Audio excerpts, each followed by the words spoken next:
Not again!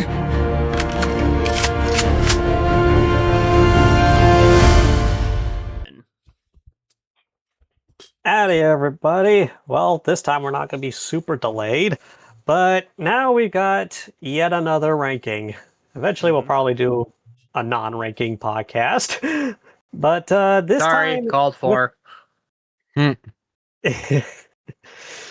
Anyways, as I was saying, this time, with how we've been observing other universes through our travels, we kind of noticed that some would actually be a little bit more survivable than certain others. And right now, we've got a list of like some of the others we've actually been interdimensionally warped, or whatever it's called, slip space or whatever.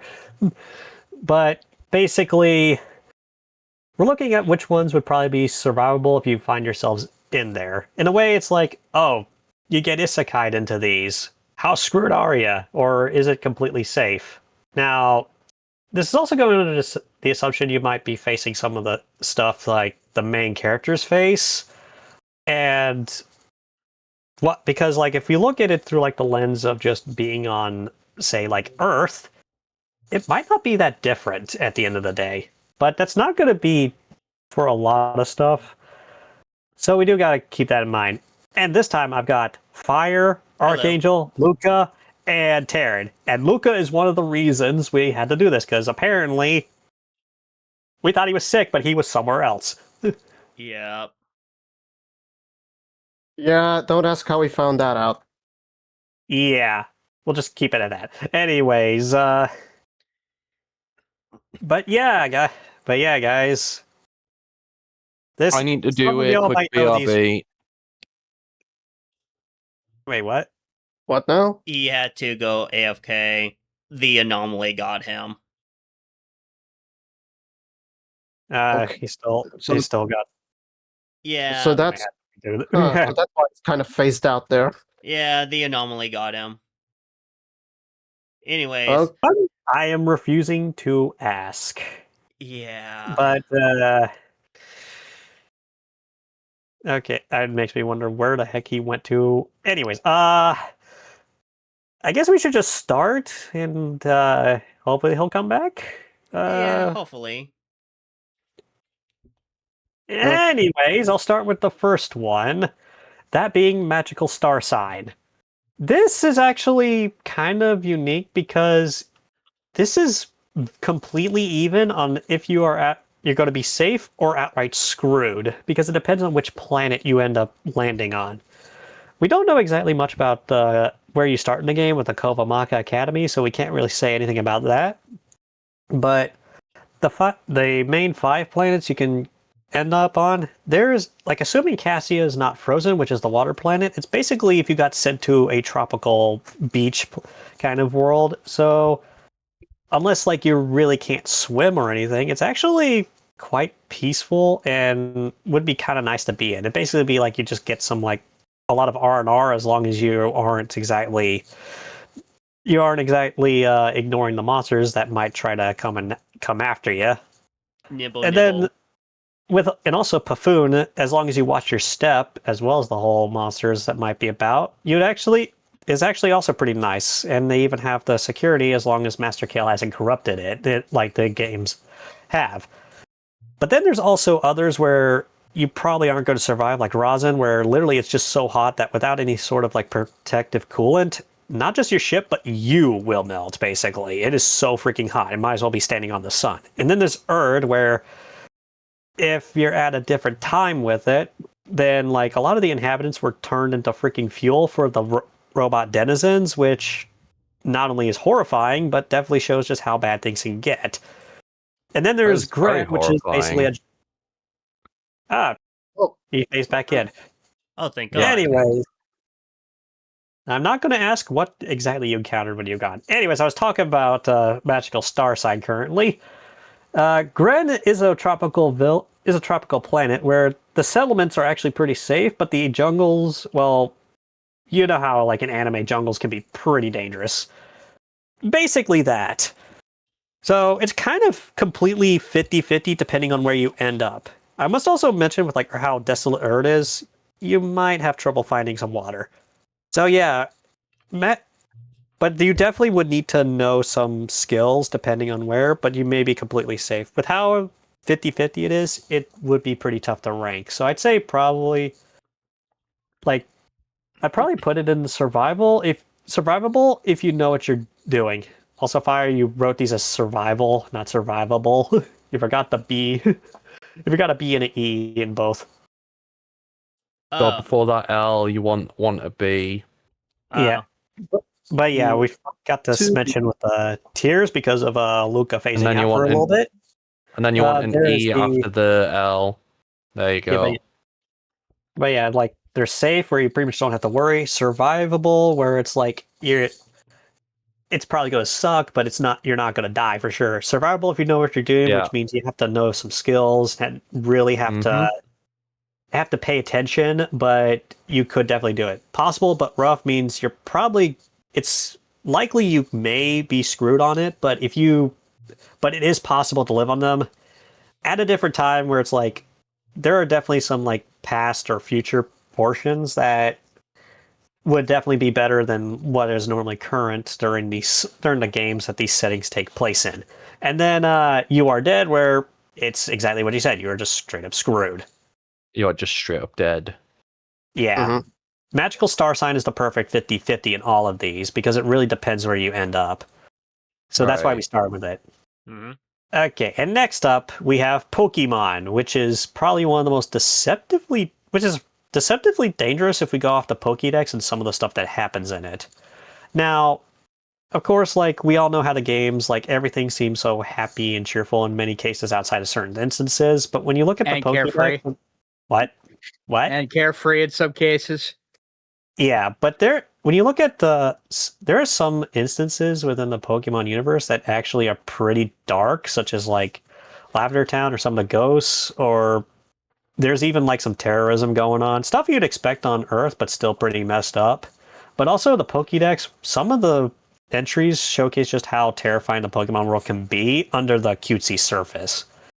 So, but for the most part, it's still easy to catch Pokemon, and if you have your own that you really good with training, you could definitely survive. So this is probably another one where you have to know what you're doing. I would also like to mention the Mega Dex entry for Dragalge. Yeah, that was a little horrifying. Yeah, some are definitely a little bit exaggerated, like my cargo somehow being hotter than the sun. But yeah, I tend to take certain dex entries with a grain of salt because, like, if they were as literal as some of those dex entries say they are, how has the Pokemon world not been destroyed yet? Yeah, some of the things I've seen. Not very fun. Yeah, I'd say you could probably put it like survivable if you know what you're doing. I don't know. You guys could probably decide which one that fits better in.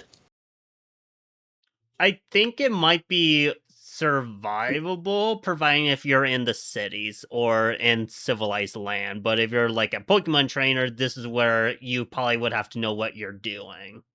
Because otherwise, Ash should have been dead 100 times over. Did Ash even know what the hell he was doing? No, probably not. Then let's just straight up put it in survival in my book. Yeah. Yeah. Yu Yu Hakusho is the next one, and this one is a case of like what's under like the regular human world.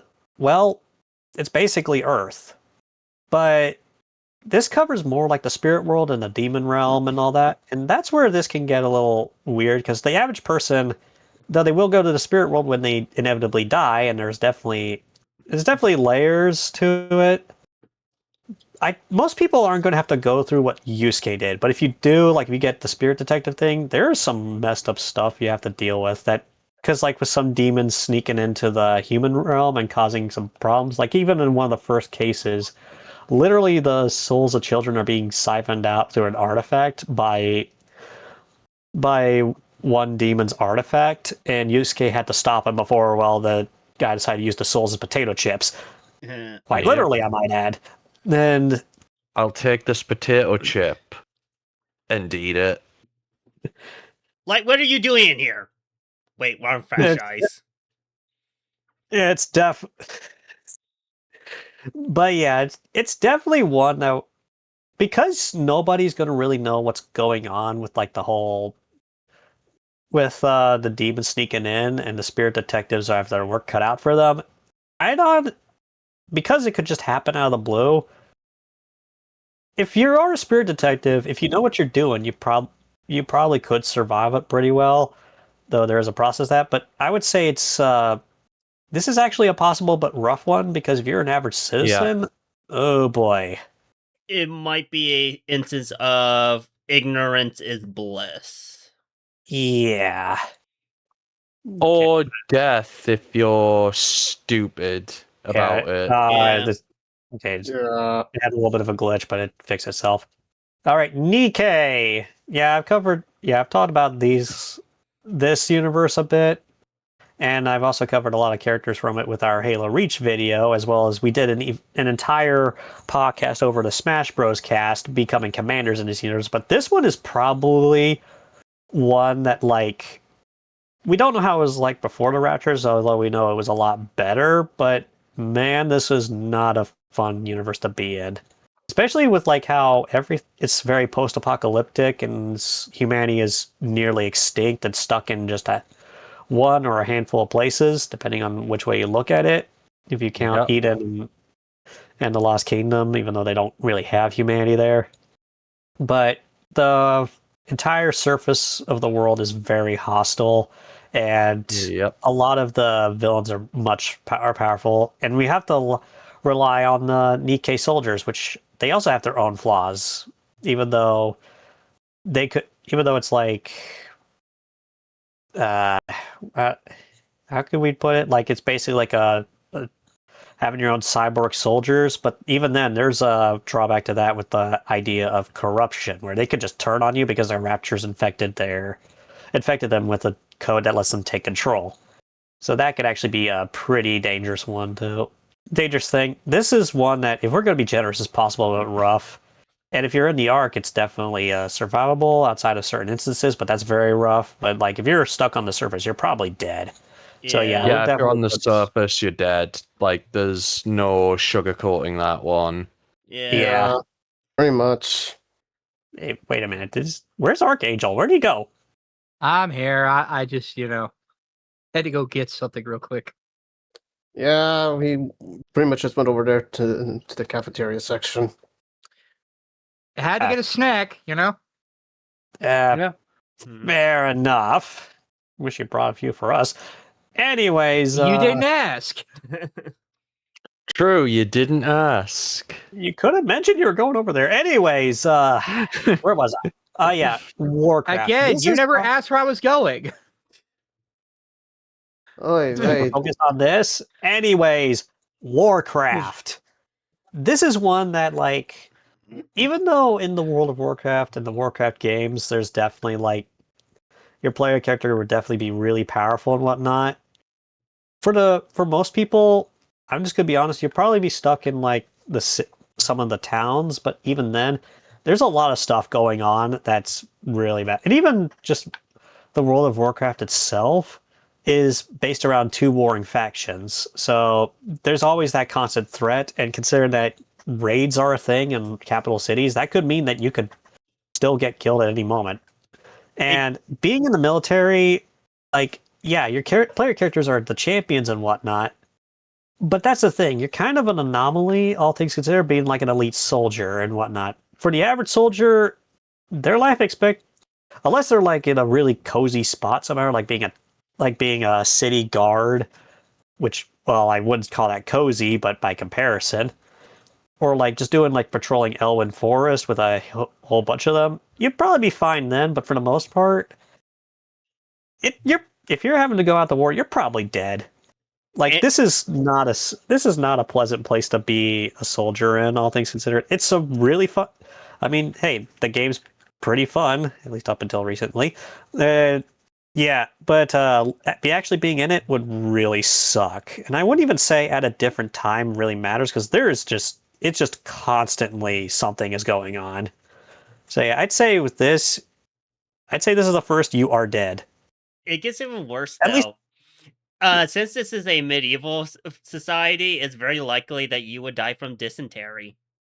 There's also plenty other things that. Well, would they kill do you, have too. magic, so they probably just use that. They do have some advancement technologies with like the gnomes. Yeah, Oh. I would say that leans more into high fantasy than it does medieval, so I wouldn't try to apply If- medieval logic to a fantasy. If I may Yeah. step in here for a bit, we are forgetting one big problem about Warcraft as well. It's not just the hostile forces of whatever faction you're dealing with, it's also the local wildlife. Some cities are actually near potentially hostile flora. In fact, if I recall, there's one city that's particularly close to a big spider nest within a particularly dark forest. Yeah, the Undercity. That's Yeah. I mean, that's the city of the undead, so it makes sense why they have that. But Oh, I'm Yeah. not talking about that one. I'm talking about one on the surface, a small little cozy town.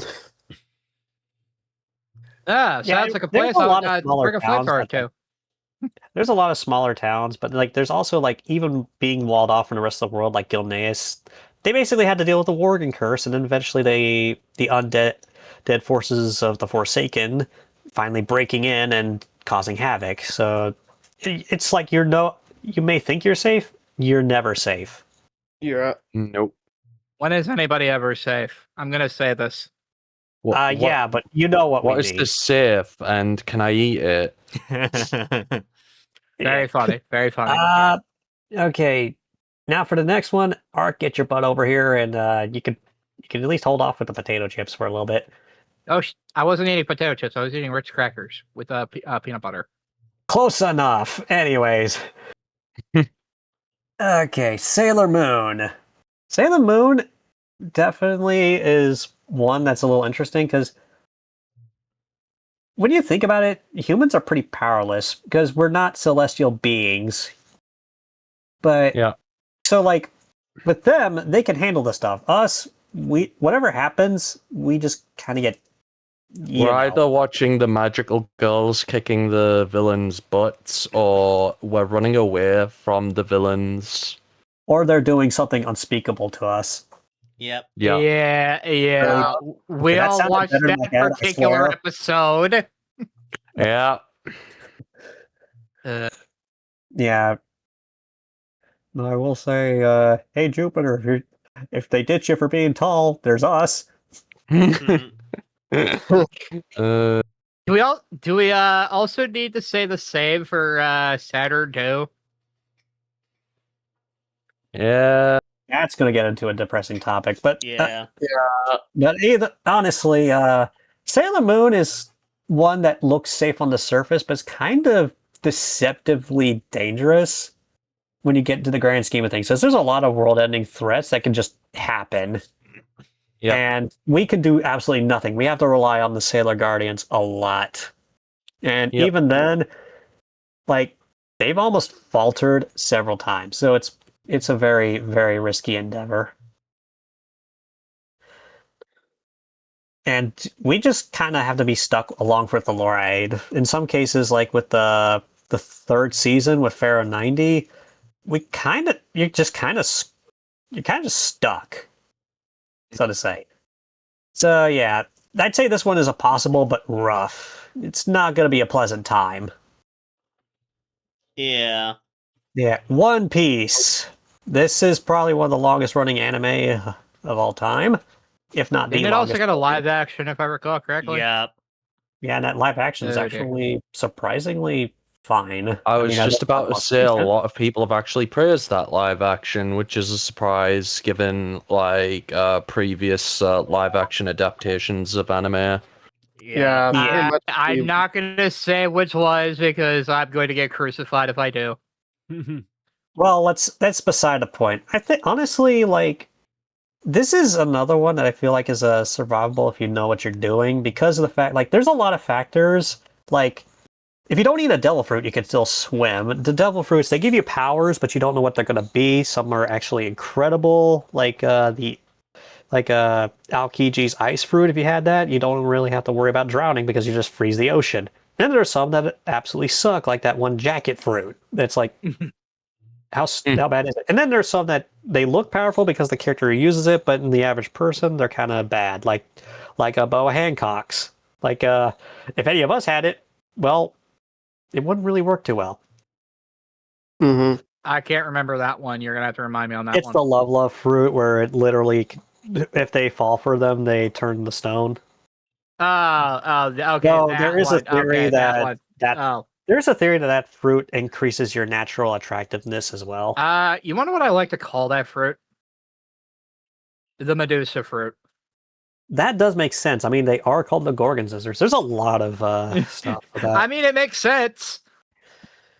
Speaking of, I could have swore I heard hissing coming from your room, but Nah, you you're just heard nothing. hearing things. Nah, you're just hearing things. You're just hearing things. right. Anyways, if you're not in the Grand Line, the Grand Line has some really messed up stuff, but you can also get unlucky if like the Celestial Dragon, which are like the selfish top of the world government, decide to try and take you as a slave. But for the most part, but there's also like the thrill of adventure. If you're like in any of the other oceanic areas, it's a lot less ludicrous. So so you can honestly say that One Piece is survivable if you know what you're doing. Because if you're an absolute idiot and not pay attention, then you'll probably be screwed. Then you can also say it's survivable if you just if you decide to not go out to sea and just know what you're doing. So yeah, I'd say that one's a survivable if you know what you're doing.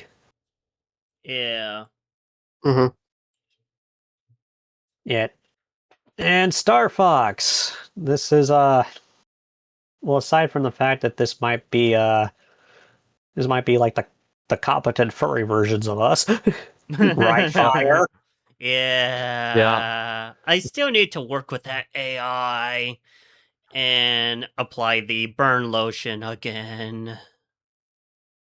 That was you, not me. You're gonna have to Anyway, have me look at it later.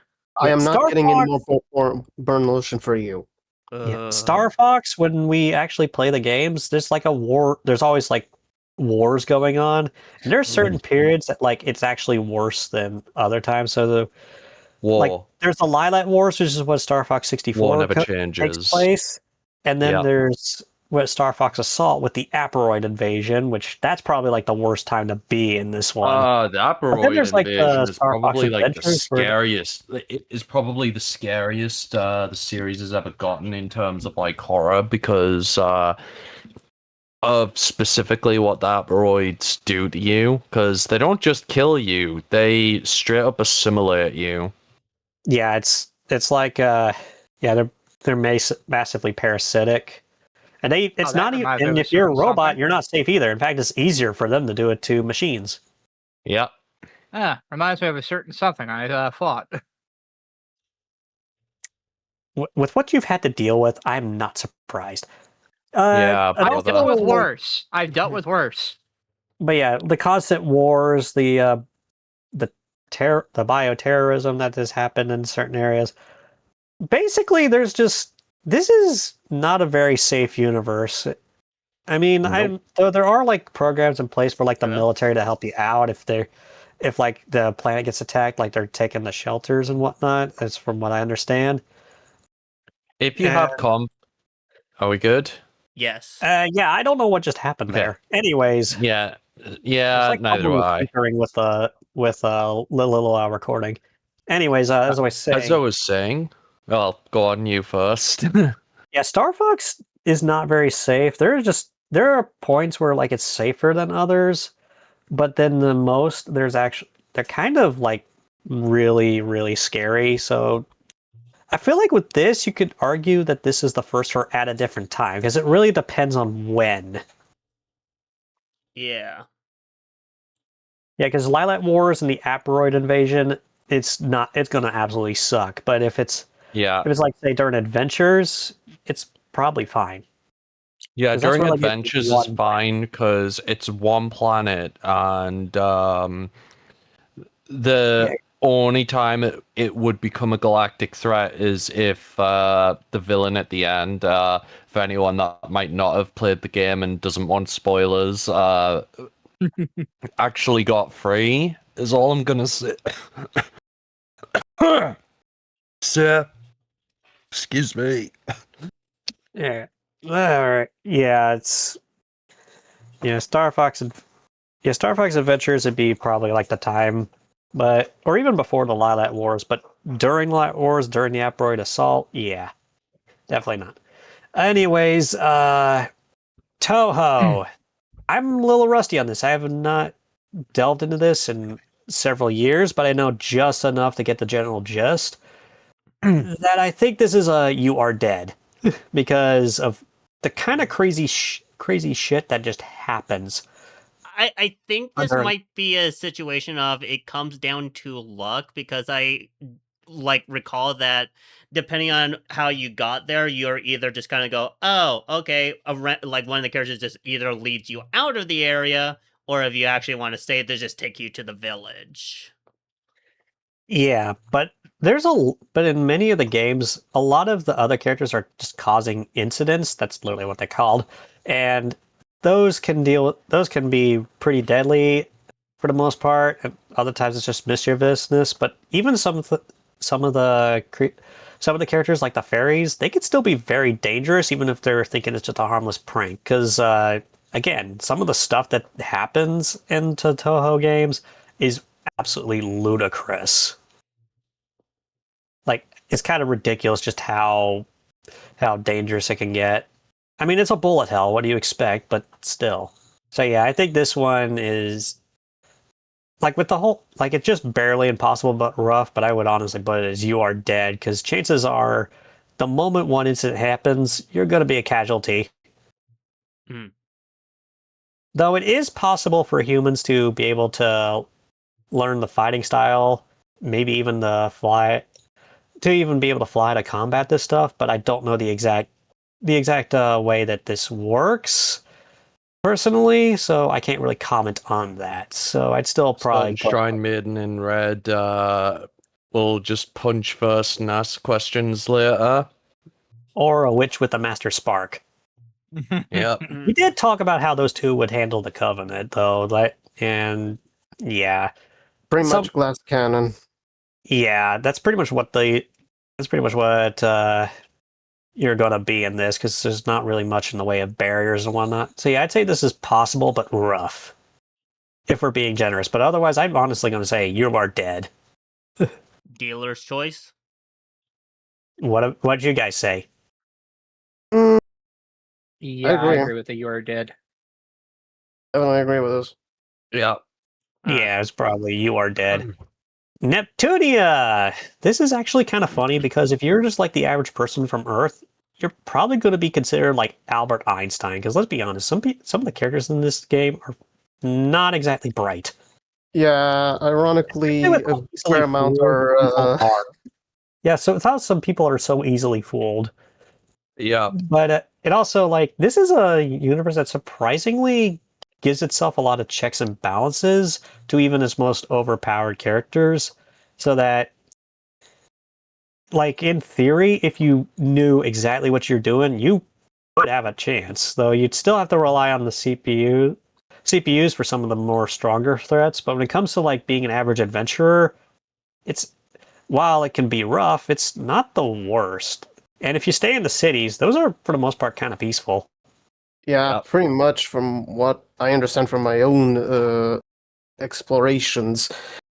The guard are pretty competent against standard wildlife, and they can literally just survive well enough unless something just happens out of nowhere. But even then, by that point, there's already reports to get their goddess in to assist. Yeah. Didn't you have a little cat lolly trying to roast you, though? I would like not to talk about that. I don't even know where she came from, and I don't know why she wanted to do that. I wish I had recorded it. She was going off. Yeah, she was. Give me one. Oh. Well, the anomaly got him again. Oh, never mind. Oh, wait, he's back? No. The anomaly has not gotten me yet. You really gotta do something about that, man. Yeah, look, what the look, I'm still trying to stabilize, okay? Right? It's not easy. Anyways, as I was saying, this one in like outside of like the toughest things, you could if we want to consider like some of the dangers you could deal with as an adventurer, it's probably I'm going to be honest, especially with like how the average person from Earth would actually be considered like super extremely intelligent to an almost to a very high IQ degree by their standards, by kind of like what we see in Proxy. This is not calling them stupid. This is just what happens in game. They're not Like stupid. literally, a pair of It's glasses just, and saying that you're a cosplayer is enough to trick people. Yeah, you could, so that the people can understand. This is a civilization that can make a really advanced looking piece of machinery and weaponry, and they can even make really fast highways that you could just walk through and get to places on time like that between cities. But this is also the same kind of civilization that the people they're supposed to literally worship could literally just walk on through like casually, and it's like, hey, do you know those girls? No. Yeah. It's basically like a case where like honestly the average person from Earth would who is willing to do it would probably be kind of overpowered in a way intellectually. yeah. Again, this is not dissing the characters. It's just this is people literally of the what's the case in Neptunia game. world, I wouldn't say they're stupid. They just lack common sense. Would be the accurate description. Yeah. And also like some of the even the goddesses have like some weaknesses that an average person, if they wanted to, could exploit. This has been the case, especially in Mark II, that we've kind of seen. Yeah. So yeah, like even the most powerful beings have weaknesses. So really, I'd argue like we could toss this up into survival or even safe, depending on how we want to look at it. I would say safe because like the Neptunia games themselves aren't really that like They're not that hard. they're not that hard and Yeah. they're not that dark either. Like yeah, okay, they do have their moments where they go dark, but like those Yeah, are very few and far between. the very first Yeah. game was actually pretty dark, and V2 was. That's the only one where I would probably put possible but rough. But for the but Yeah. when compared to most of the games, they're a lot safer than they look. Like even Yeah. when like the in the Mark II, when ASIC basically has control over stuff, civilization is still going pretty fine. Yeah, in fact, on that topic, we don't really see much really going on badly in any of the nations, even when things are looking bad, because the cities are working, the people are going where they need to go. It's essentially, oh, woe is us, the world is ending.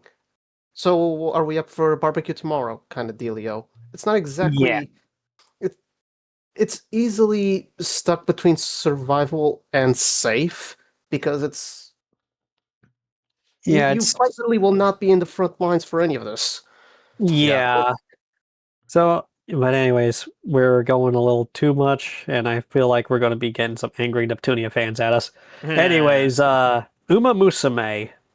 Personally, I only know this at surface level, but from what I have seen, this is a kind of an interesting one, despite the whole like even though Goldchip is a freaking meme, and the AI is for some reason saying that the AI keeps implying I should be doing something with that one. No, it will not. Yeah, I saw the ads. Okay. Yes. Fire? That's the one time I want to punch the AI. Anyways, but yeah, Uma Musume, like the girls are based on actual racing horses, and they definitely have the physique of the racing horses. Like they can really kick real hard. So assuming like that's basically getting kicked with a hoof, that could like assuming you provoke them into kicking, that could probably kill you. But at the same time, Okay, that's yeah, anomaly's taking me again. I'll be back. Have you ever been kicked by a horse? no, but I have a good idea. Anyways, Depending on where you get kicked, it could kill you. and of course, like a lot of them, the main character is more like someone who's a trainer for them, so they're gonna be like really helping them with the racing, because racing cult is a huge thing in the Uma Musume universe, and they are effectively like the setting is basically like a school area, so there's definitely some of that, but you can definitely tell they're also like going to be much faster than you. But the one danger, though, this I think is more so community driven as sort of a joke, is that in springtime, well, they go into season and they will try anything.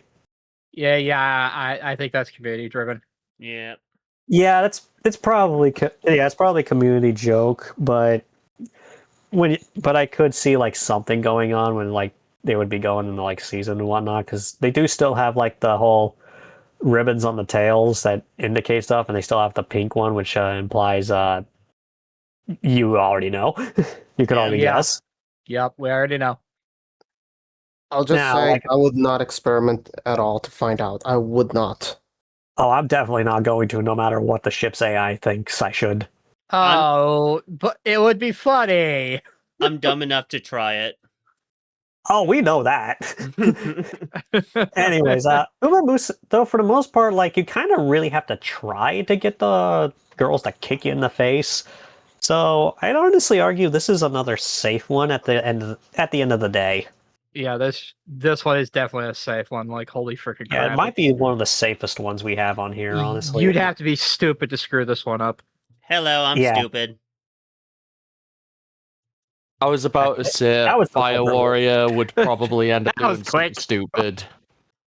Anyways, But I'm pretty sure if you did that kind of crap around that particular time, you'd be fine.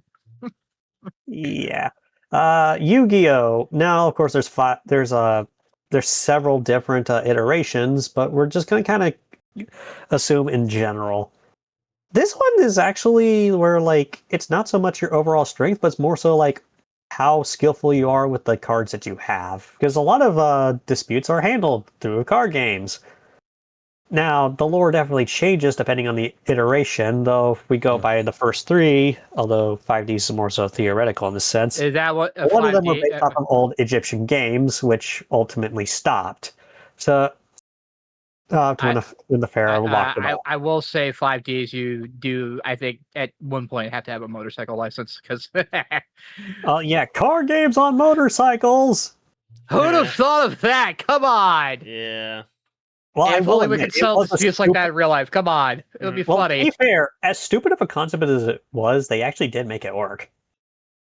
Yeah. Wait, they actually Anyway. make card games on motorcycles? Card games on motorcycles.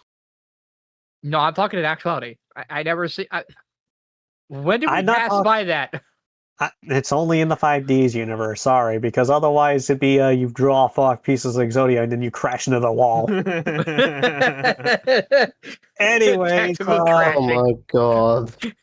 really, like, if the one that most people know is the original series, where it's like, otherwise it's mostly just it's just playing the Yu-Gi-Oh! Normally, just with the card game. But when you're in the protagonist's shoes, there's some extra stuff with like old Egyptian magic causing like stuff like the Shadow Realm to happen, which that's when things can get really dicey, because now there's like actual consequences outside of some of the other stuff that could happen within the dueling world. Yes. And there's also like a Yu-Gi-Oh! Zexal, where that's probably the least safe of them all, because, well, there's the Barian. The Barian arc definitely shows that like things can go real bad, but also GX has introduced the concept of the spirit world, which was also a very interesting one and led to fan fictions for days, while also being something that they could update the lore with for their own archetypes and such. But really, for the most part, it's definitely, I'd say this is a relatively safe one, because for the most part, you're just the average Joe going to be playing some card games and all that. Until you go up against someone like Marek and you just get sent to the Shadow Realm bozo. Yeah. Rip Bozo. Yeah, but the chances of that are surprisingly low. So yeah, even with like how famous Yugi is as the king of games, the chances you're going to go up against him is very low. Like surprisingly low. Yeah, so really, I'd argue this is actually, for the most part, like Unless if we're you're going, Kaiba. I'd say this The one's chances honestly, are low, but not zero. yeah, I'd say this one is Unless you're Kaiba. this one's That's definitely like another safe. I'd Tuesday. say Yeah. like it's relatively for like most people. If you're in the protagonist shoes, you start seeing some dangerous stuff, but for the most part, it's pretty safe. I recall there was at least one that's kind of like cyberpunk-esque, which is a little bit more dangerous, but I'm not too sure. I think I you're just talking about thinking of 5Ds there. Brains, but Brains though had like so many studio issues. Hmm. This next one, Monster Musume, and they just had to have a snake on the cover. This one is this one's funny to word, I think, because it's What? like, You're uncomfortable around snakes? are you trying to make fun of me? It's perfectly reasonable to have to, because have you seen what a snake can do? Some snakes. One moment, please. Right. One moment. One moment. Honey, Wait. I need you for a moment. Wait. Hold up. What? What? I'm sorry. Can one of you take over this portion because I'm getting a chill down my spine right now. This is a. Yeah, let's just say lots of monster gals, and you get to have interactions with them. I don't know. Interactions. Yeah. Yeah, interactions. I would hate to be paired up with the. I'd hate to be paired up with one of the Lamia ones because oh god. Funny you you don't should like snake mention. girls? Funny you should Really? mention. Lamias. Wait. Ark, what did you do? What did you do?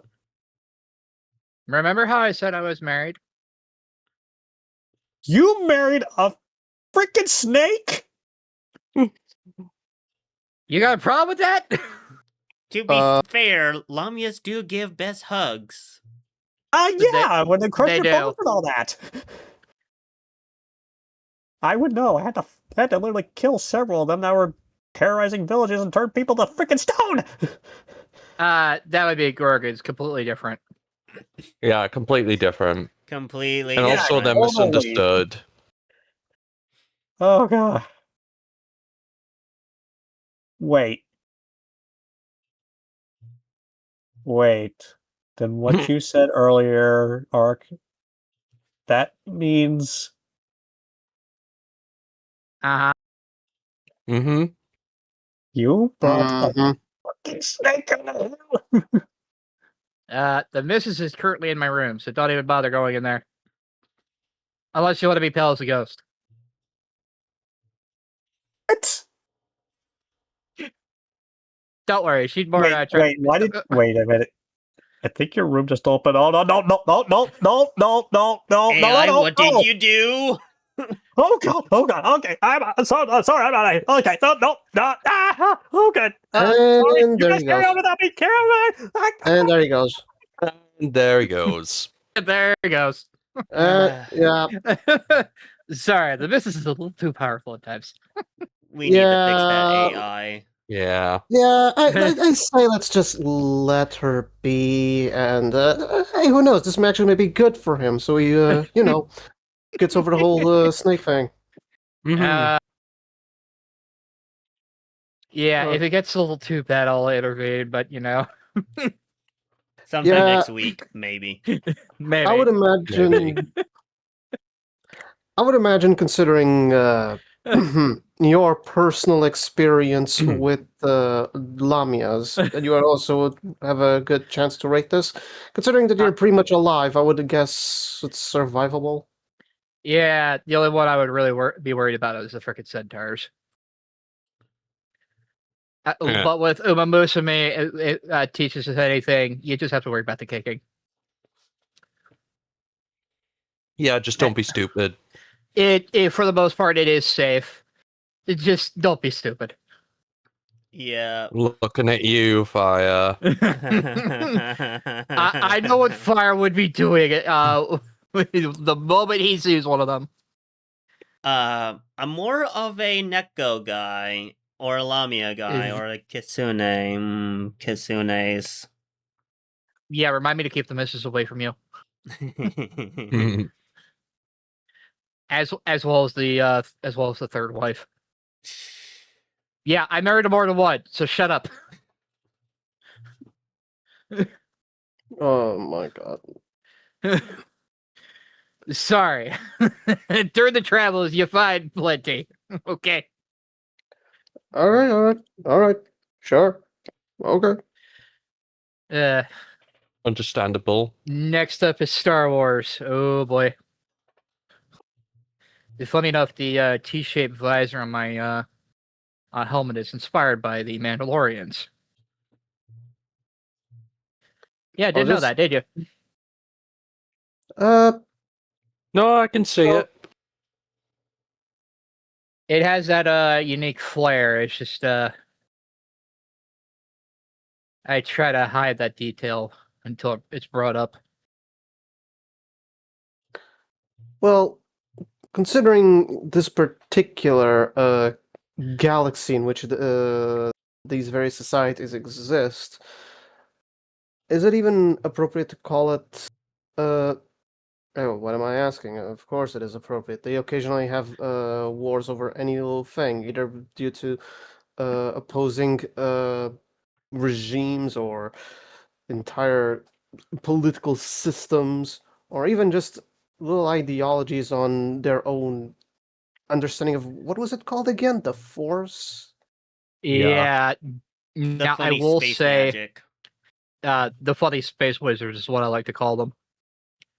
I mean, they are funny space wizards. Nothing a good flamethrower couldn't solve. Yeah. Right. Quite Or a honestly, slug thrower. Yep, that too. quite honestly, it can get pretty hectic and very dangerous, and some planets even do have some pretty hostile wildlife. And that's not to mention the plant life. Some are even so I will highly say for toxic. I will say for like a modern day person, like from like say modern day Earth, reading the Orabesh would be near impossible. Mm. You would basically stand out very freaking quick. Then on top of that, the universal translators. Right. Yep. Basically, now if you were already in universe and you could speak the language, you would be able to blend in. Yeah, that sounds Mhm. about right. So Yeah. it's depending on multiple factors here. I also would think like certain locations would also be better than others and win. Yeah. Now if we're talking like old Republic era, yeah, you're definitely gonna die. If Yeah. if we're talking, regular Republic, you might die, but it's depending on where you're at. Yep. Empire, yeah, forget about it. You're dead.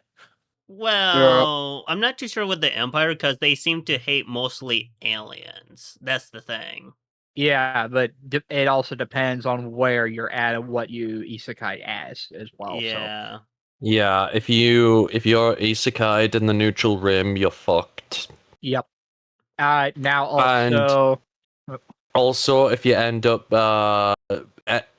like being able to use the force in any capacity, then you're doubly fucked. yeah, I will say in the Republic era, if you are force sensitive, as Order 66 is called, well, congratulations, you are super dead. Yep. Because clone troopers are going to be hunting you like you were a plague. Yep. They'll be after you like pizza on an all-you-can-eat buffet in a conference room. And then there's plenty of fat people in that building that want that pizza. Yeah. Sorry, I had to add that in there. Oy, But I'm gonna basically do possible but rough with this one. yeah. Are we in agreement? Yeah, personally, I think it has to be this one because everything else is either you're just dead is overkill because that's really not the case, and at a different time really it doesn't matter because it's literally a thing that could be at any time. Yeah. And even if it's not the wildlife or the people or the situation, it could just be literally where you are. Not even Coruscant is safe. You could be at one of the lower levels. Yeah, if you go all the way down to the bottom levels, it's uninhabitable. Yeah. Mhm. Have fun. Yep. Next up on the list, StarCraft 2. Oh, didn't we pass through that universe at one point? Let's just say I do not wish to see a freaking bug with sharp talons ever again, or I whatever hate that thing was. cockroaches. Wasn't that a Zergling that jumped on you, Taryn? I believe it was, and I would rather not have to talk about that situation. But hey, at least I managed to drop it before I even had a chance to do anything. Hey, I managed to yoink a siege tank. Zagrush. Don't ask where I got the siege tank, okay? I also managed to yoink. I also managed to yoink one of those ghost rifles. You're keeping that for later. Well, all I'm saying is, the next time we stop by that universe, just tell me so I can bring some bug spray. You're gonna need we a might lot we of might bug need a spray. flamethrower is what we're gonna need. Yeah. Even better. Which, funny enough, they do have flamethrowers. So this one I'm definitely putting in the possible but rough. It depends on where you land, because if you played the Wings of Liberty campaign, there is the Agria colony that sorry, I'm going to be spoiling a little bit of here. That particular quest line does end up with a lot of Zerg infestations that you have to purge. But one way I like to do it, kill it with fire. And if I may also add in here, it's not just for Wings of Liberty. If you've played any of the expansions, you pretty much would be aware of how much the various techs and evolutions of, and even progress of the various factions can reach. I will also like to mention that the StarCraft universe, nuclear weapons are basically used like freaking candy. Exactly the point. Yeah, so it's going to be rough if you're in one of those battlefields where nuclear ordnance is used. So if you don't get butchered by the bugs, you may get nuked. Or if you're not butchered by the bugs or the nukes, you're going to be butchered by maybe your own people, or maybe the Protoss. Wild. Yeah. Oh dear, going back to my old roots here. Oh. We need to avoid that for copyright. Don't worry, it's off key enough to not be detected. Right. I will say with I don't know, we might get copyright struck for a completely different reason now. Yeah. Don't anyone talk about it. We get copyright for saying copyright. I will say the universe I was normally in, the Halo universe, depending on where you are in the galaxy, is dependent on the threat level. Also dependent on how far in the war it was. in time. Yeah. Basically, if it was human first contact with the Covenant, you were very high chance of death. If it was near the end of the war, or like say around when we encountered the Ark, you had a much better chance. So it's all dependent on the factor and how late in the war it was.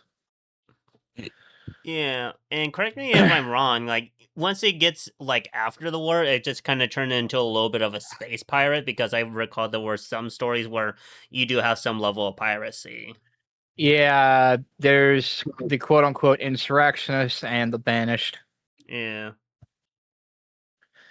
Yeah, they were manageable. The banished, not really much. The insurrectionists, yes. So, again, I'm going to put this in possible but rough, if anybody else agree. Yeah, I agree. Yeah, I agree with it, definitely. Oh, dear. I never thought I'd have to revisit this past. The 5 years I wasted. For those of you who haven't seen that video, the briefing on me is available. I spent 5 years fighting for Super Earth. Yeesh. I'm doing my part. Are you? Yeah, that was basically me. But let's just say the Ministry of Defense was kind of interested in upgrading my armor to an absolute fuck degree. Even rolled out some upgrades for the Helldivers because of it. Nice. At least Yeah. they're getting something out of it. Some improvement. They used me as a guinea pig, okay? And then basically the tests that I conducted basically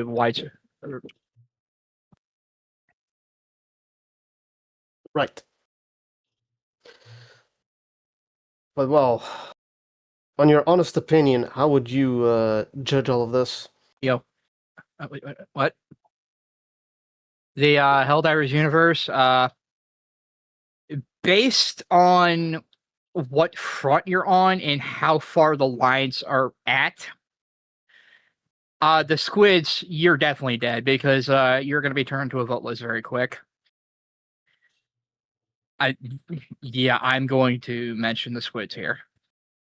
You are now Voteless? voteless. And think My zombies, okay? God. Think zombies. Think zombies. You Or are no very longer quick- voted. You are now voteless. Or a very crappy flood. If we're on the bug front, you're gonna lose basically your home and all that, because in the Super Earth, or in basically that universe, the bugs are used for quote unquote fuel.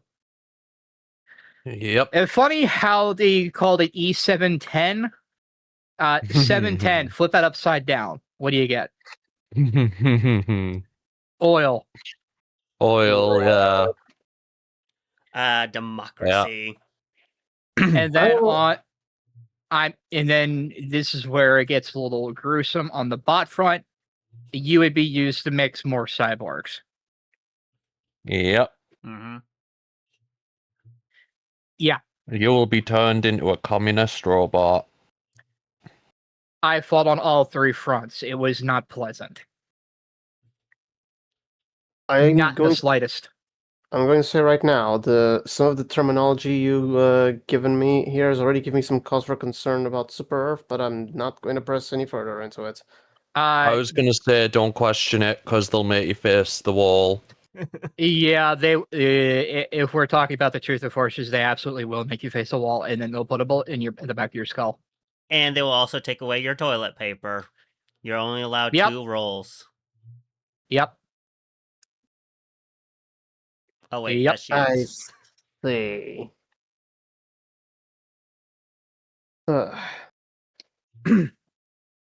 It's gonna be very rough with this one, but depending on if you're in like the core sector around Super Earth, you are fine. Yeah, but even then, I do feel like you could possibly get face the wall. So if you're a law-abiding, or if you're one of those citizens that basically is fine, you're fine. Hmm. Now the only Yeah, real just be a threat, law-abiding citizen. the only real threat you would have to worry about was that you really did have to worry about was the Meridia black hole that basically scooped me up. Hmm. Don't ask. Will not Did not ask. turn out to be a wormhole in the end. It turned out, funny enough, that particular thing turned out to be how the entire Illuminate fleet decided to invade Super Earth. Yep. Funny. Oh yeah, and if you were on Super Earth around that time, yeah, you were probably dead. Yeah, that's a very high casualty rate. Yeah. Well, let's just say I was sliding on that, but after my destroyer, after I left, somehow I got fucking scooped. Let's just say my destroyer got a little too close during a routine patrol. Okay. Very Oops. well. Very well. It is possible. It's possible, but very rough. All right. Next up, Assassin's Creed. Oh dear. And didn't I get done playing one of these games last night? What was it? 3? Yeah. Yeah. Unless I checked the logs. That one was the one that was pretty much played last time. Ugh. Yeah, I think it was mainly because I like us hitting crap with a tomahawk. Then again, there's also a term in that one called Jaeger bombing. Basically, you basically just go after nothing but Jaegers. Personally, I don't know what can really be discussed about this particular setting. I mean, it's pretty clear and cut what it is. It's just Basically all in the past, but it also depends on where you end up in the past is the question. Yeah. And if you ended up in the modern era, I feel like what really would get you is just bad luck, really. Yeah. Now, no matter where you ended up in the past, you'd have to deal with dysentery. Yep. Mm-hmm.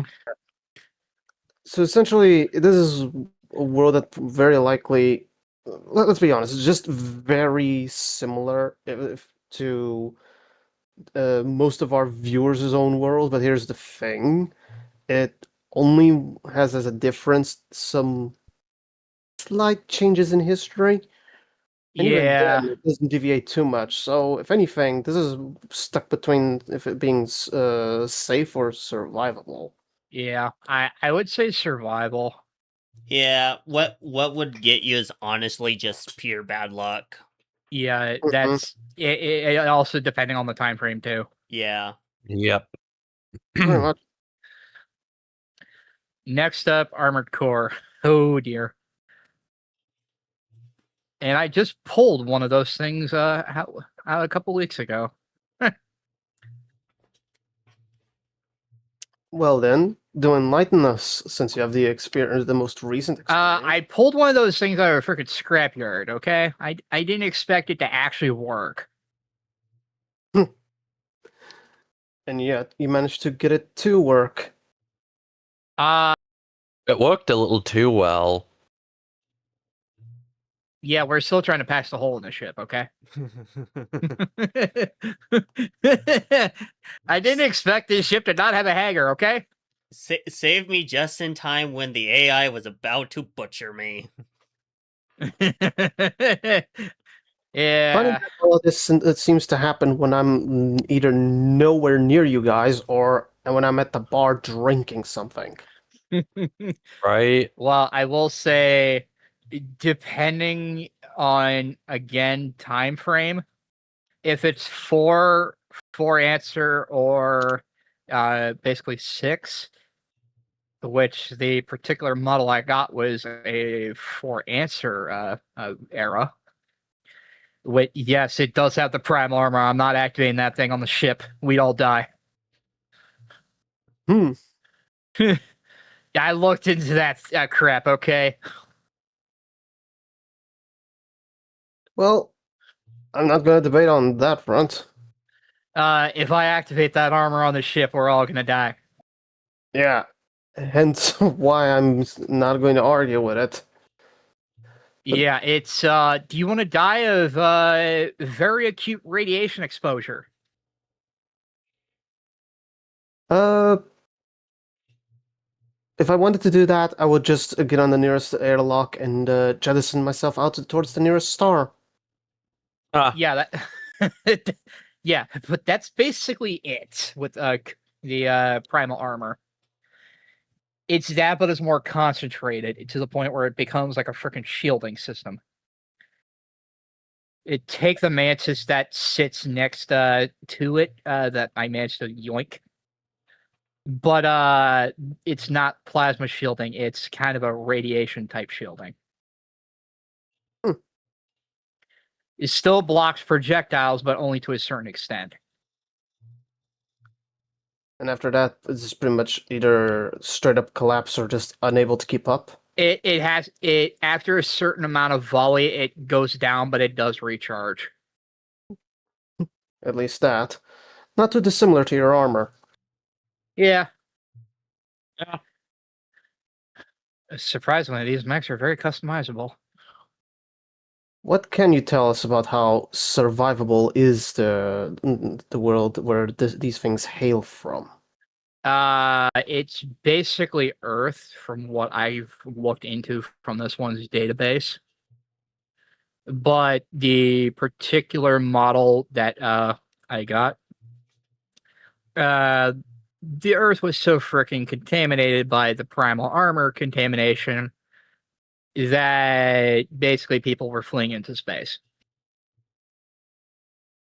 So essentially, even when not being used for active combat, this thing is already a danger. If the primal armor is activated, it's dangerous. Yeah. Hence why I used it on an uninhabited planet. Well, we have pretty much just discussed its effects moments ago, and considering what... Now, I will say there's the it.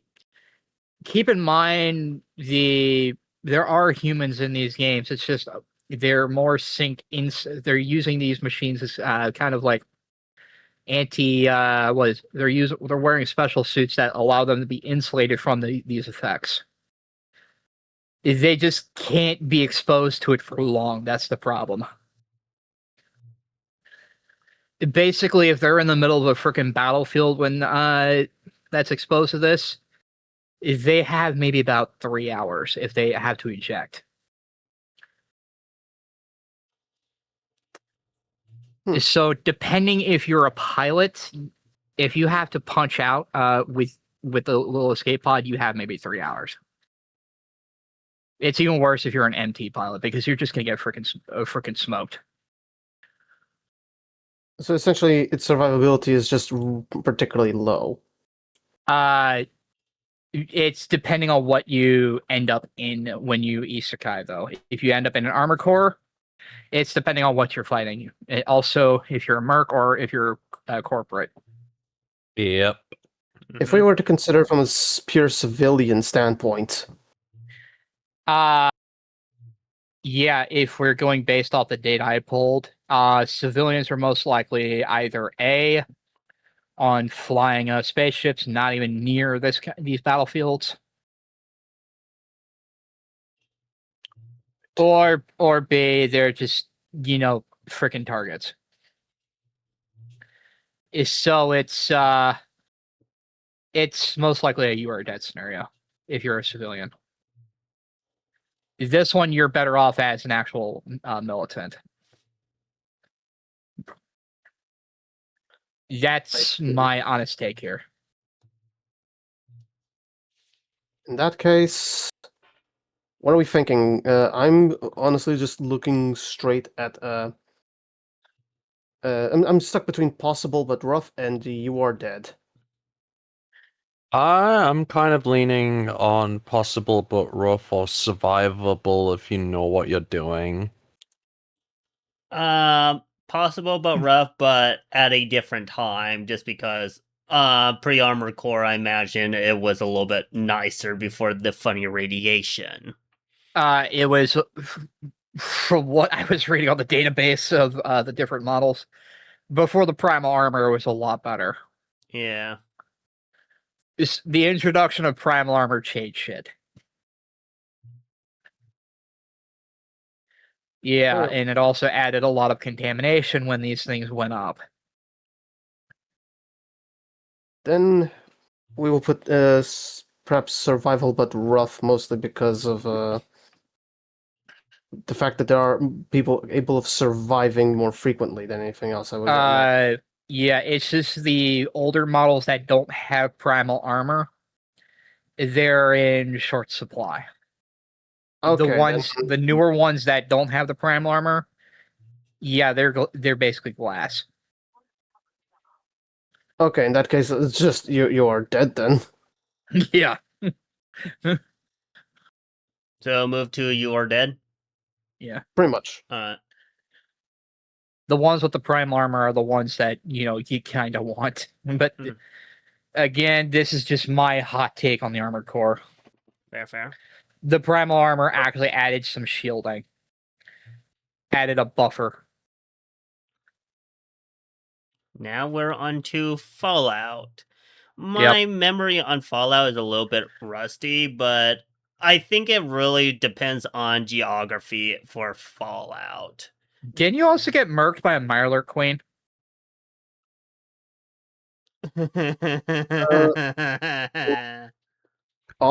He practically almost was. Yeah. Quick reminder: next time, do not just charge in to a place that you think is empty. Yeah, rule of Do thumb, not charge recon. at your do not charge at your problems, Fire. I don't think, I just do. Yeah, we noticed. So Yeah. Next time, listen to me when I tell you about the Nuka World DLC. Come on. I told you there was basically a Mirelurk Queen and you didn't listen. But free Right. Nuka-Cola! It's so good. I need caffeine. Jesus Christ. Brother.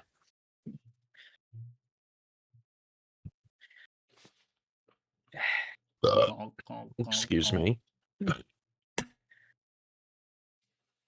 Anyway, let's let's proceed with the analysis. I believe that this world is essentially well, there are survivors. There are people who are making and there are people who have made out a civilization, and I can name a few off. I can name a few. There's Diamond City in Boston. Mm-hmm. Yeah. There's Megaton in the Capital Wasteland. Yep. There's New Vegas, which is in Nevada. Basically. Yep. There's also the New California Republic, which is basically a full-on government. Yep. So it is surviving. So it's basically in the rebuild stage. It's just, unfortunately, the planet got so freaking irradiated that it's never gonna not be irradiated. Yeah. Because water purification has become a problem. Yeah. Albeit, from what I understand, there is a region that has discovered a way to approach the problem. Yeah, that would be the Capital Wasteland. That's Project Purity. Yeah. And correct me if I'm wrong, I recall that even in New Vegas, you can still get fresh water. Yeah, it's Yeah. That's probably all you're getting, though. Yeah. The Capital Wasteland is probably the easiest because you can basically go to the Jefferson Memorial, which is Project Purity, and basically buy purified water like it's nothing. Yep. Basically, they're handing it out like it's candy. Even Mr. Handy's can even produce purified water as well. Yeah, they have those water purifiers in them. Yeah. Now, I will also say it is survivable in the Fallout universe, provided you don't die of radiation poisoning, because I would actually argue that it's entirely based off of geography as well, just because if you're in New California, you're practically fine. It would just kind of suck for the modern person because they would be dealing with the 1950s mindset at best with Wild West at worst. I will also make the casual jab at people who don't like to use it. Air conditioning. Yeah. Yep. Sorry, I have to make it. I have to make the jab. Yeah.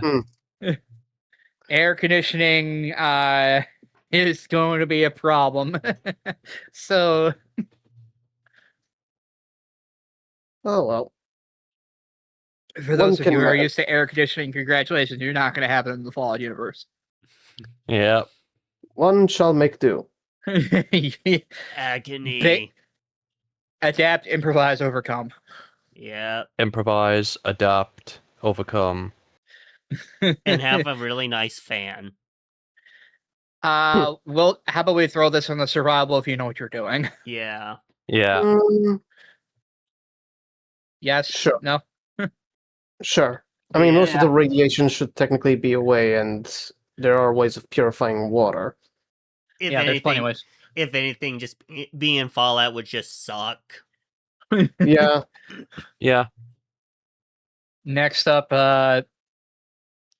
the Starfield universe, which, by the way, this is going to be a Bethesda triple online. Just warning everybody. Mm-hmm. Oh, baby, a Mhm. triple.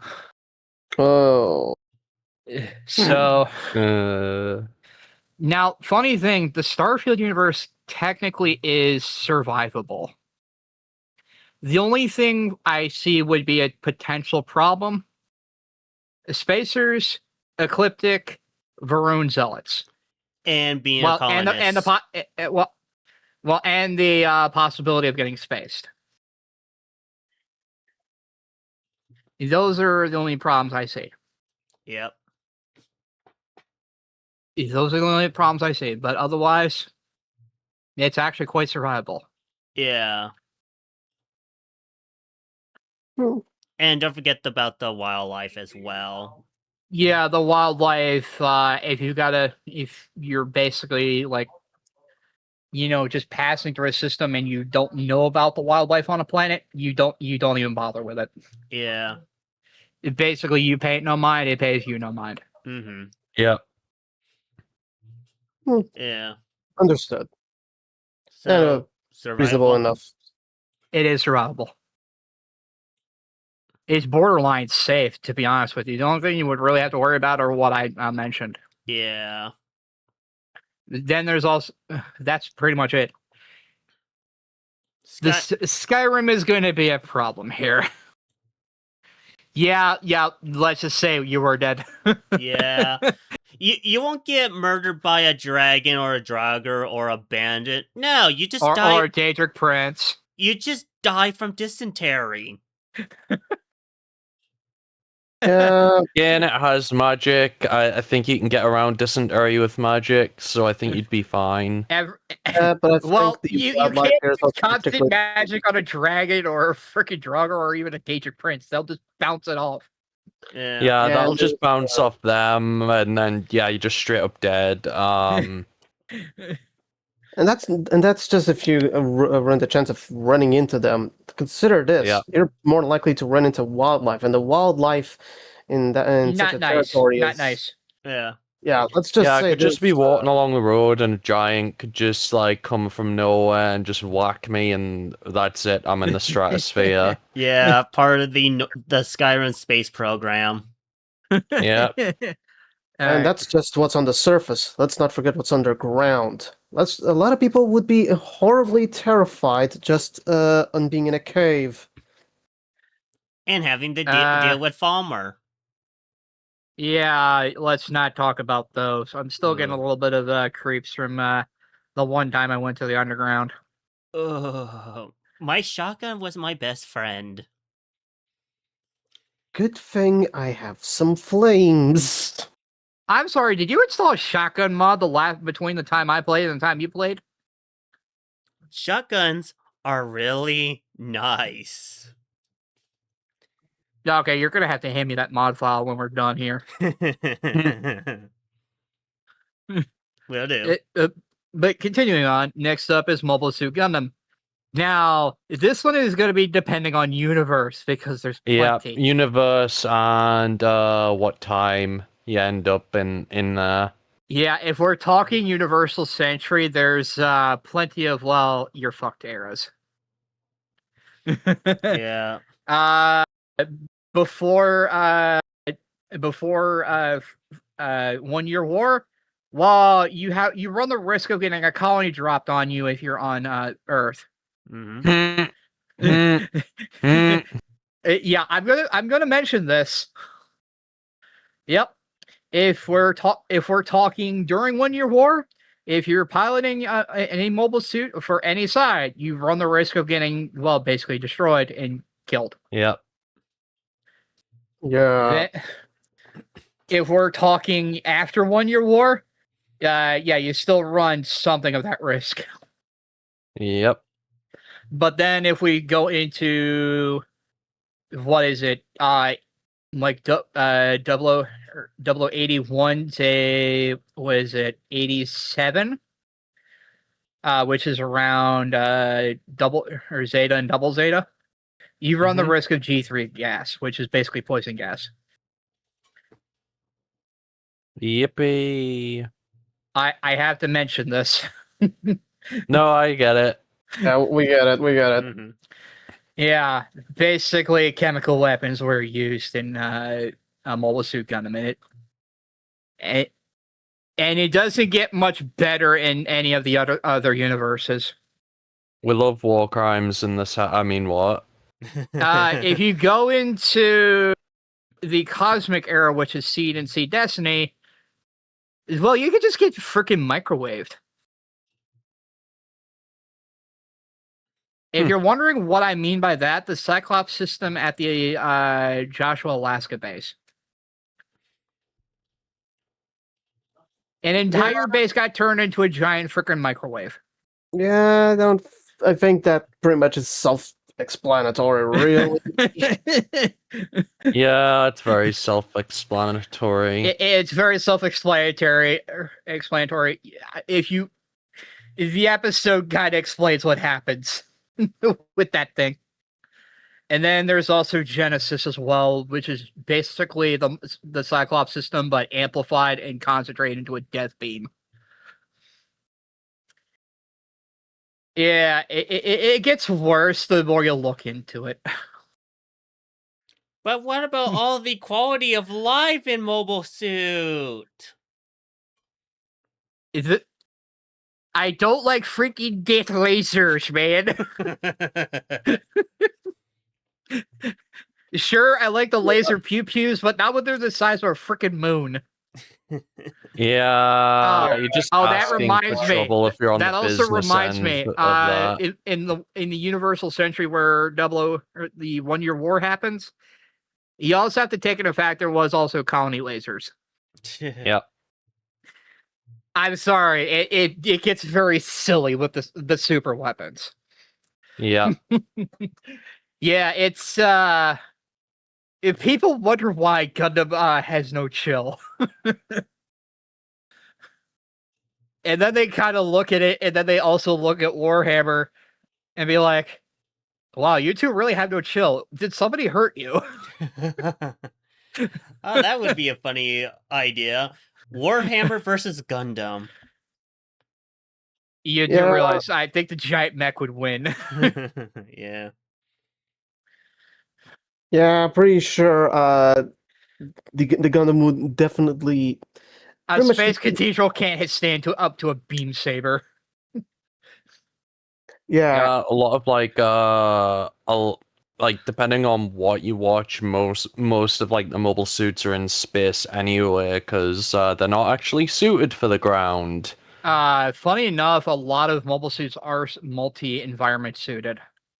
Yeah. yeah, and on that little tangent, because they're Sorry. able to maneuver in space, I would dare say that they would be significantly faster than any ship in Warhammer 40k.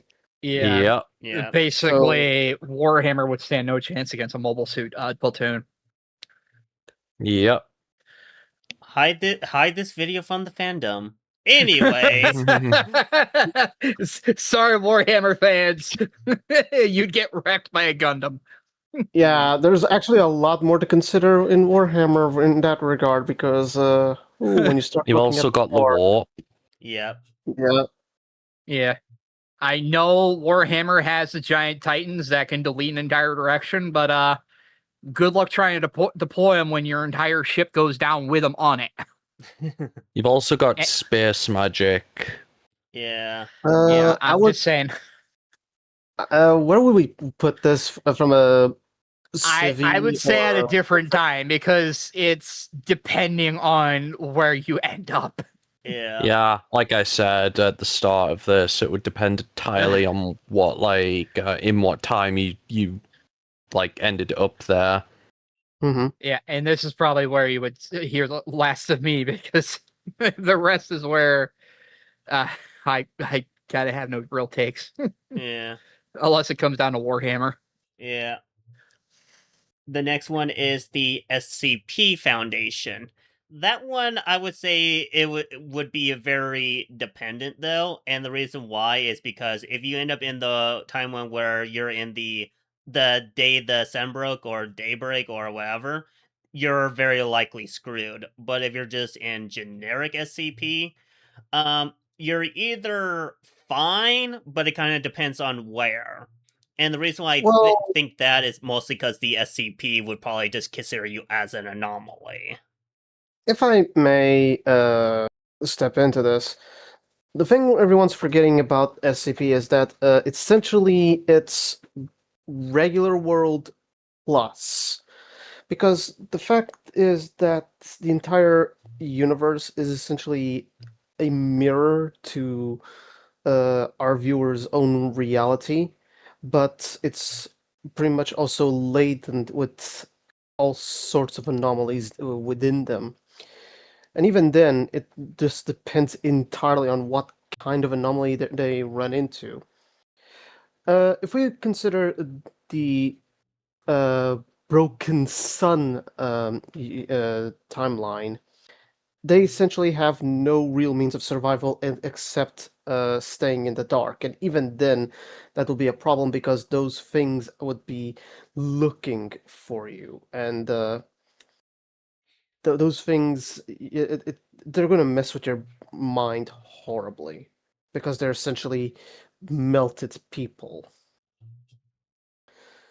But if we were to consider any other, well, situation, or essentially the primary line here, the average person may actually never run into any of these anomalies at any point, and if they did, uh, well, it would be on the off chance, but it would be the most harshest of off chances. Yeah. So it can be clear here. There are a few classes in which the SCPs are divided by. There's the safe, which is essentially the type that will not cause any harm whatsoever unless you are deliberately messing around with it. It doesn't even need to be something you can contain, it just is something that quite literally does no real harm unless you make it do any harm. Right. Mhm. Then there's the Euclid, which apparently is the type that requires the most. Well, not. Well, you get the idea. It requires a significant amount of care because it is either unpredictable, or just not entirely understood. It's not impossible to contain, but it is one of the most dangerous types. One good example of this particular variant of the Euclid is the famous sculpture entity, SCP-173, I believe it's called. Essentially, it works like one of those whatchamacallits, weeping angels. But Oh, Peanut. yeah, that one. Yeah. Then aside from that one, there's the Keter, which is particularly hard to lock up and often tries, or maybe even succeeds in escaping, and end up causing a significant amount of damage. Now, if you were to run into one of these out in the wild, like undiscovered or escaped, oh, you're definitely screwed. You're definitely going to be screwed over. But then there's those that are either just impossible to contain, known as which go by Apollyon, or those that end up being used by the very people who are trying to contain these anomalies, which is classified as a Famael. Now, as if I have to make a supposition of how dangerous it would be for anyone residing in this universe, I would dare say that it's well, I'm gonna be honest, it's within the possible but rough and survivable if you know what you're doing. I mean, it has many dangers that would put you straight up in the you're dead category, but the likelihood of you running into that is not that high. Yeah. But then again, Oh, sorry. but then again, there's the problem of you being an average individual, so you're very likely not going to even know much of what you're doing. But if you were to be isekai, you're going to have at least enough information if you're a fan of the series. So at least have something to work with. Here's something I would like to point out, though. Like, if you were isekai, I feel like the SCP would ironically help you. Why do you say that? Because they're very like, oh, we must contain, secure, and kind of like all that stuff. And they do have humans that do end up in their reality due to the IKEA thing. And they will kind of go, oh, you're not from our reality? You're a normal human? Okay, here's your new identity. Hmm. Yeah, or they'll just give you amnesiacs. I think it really just depends really on how things go, because some groups in the foundation aren't exactly that friendly. Yeah. So, Personally, luck? I would feel like it would just be really luck based. Yeah. If it's any consolation here, as long as you don't do any big crime, the chances of you ending up in an SAP Foundation facility just drops Very low. Yeah. Yes. Yeah. Now, if you do end up in one of those facilities, your chance of death exponentially increases. Pretty Yep. much, yes. Yeah. So So what are you all thinking? Personally, I'm looking at survivable if you know what you're doing, but that's just me. There's a lot more threats that can make this significantly harder, like they're definitely into the you are dead category, but at the end of the day, it also boils down to you knowing what you're doing and being smart about it. But Or also lucky. the fact that yeah, or the fact that a lot of people end up dying in high quantity of in high quantities in these facilities when something goes catastrophically wrong. So what's everyone's opinion here? Uh, I would say Yeah, survivable if you know yeah, what you're same. doing. Alright. All right, But recognize luck. Mhm. definitely luck is Yeah. a big factor in this one. Yeah. Starrail. And yeah, here we go. So The floor is all yours. What are the chances of of anyone surviving in Starrail? Well, I believe Luca here would agree with me when we say that there is an abundance, no pun intended, of Yeah. civilizations in this particular universe. Yep. In Not all of them fact, necessarily follow the path of abundance, just saying. correct. In fact, many of these civilizations do actually have their own faiths and beliefs associated with their specific god, or rather, Aeon. Eon. Yeah. And based on some of the information we have acquired on our own sojournments, we have come to the realization that really the concept of good and evil is pretty much just a toss in the air when it comes to any of these pathways. You're gonna find people who are aligned with the uh, Aeon of the Hunt that are particularly fine to have a conversation with, but that are pretty much justice bringers who just want to uh, bring down those who commit heinous crimes. While at the same time, you're going to find some that are particularly zealous that may actually just turn their entire attention against a specific god just because their ancestors made a request of that god, the god accepted and granted to them, and then they went, "Go to hell! You screwed us over," when they literally just got what they asked. Yep. Yep. Essentially, how do I put this? It's not exactly too bad to live in. There are civilizations, like we said before. Some of them are thriving, and a lot of them pretty much are pretty lively. Yeah. Like Penacony, that place was pretty much lively, even though it had all its issues.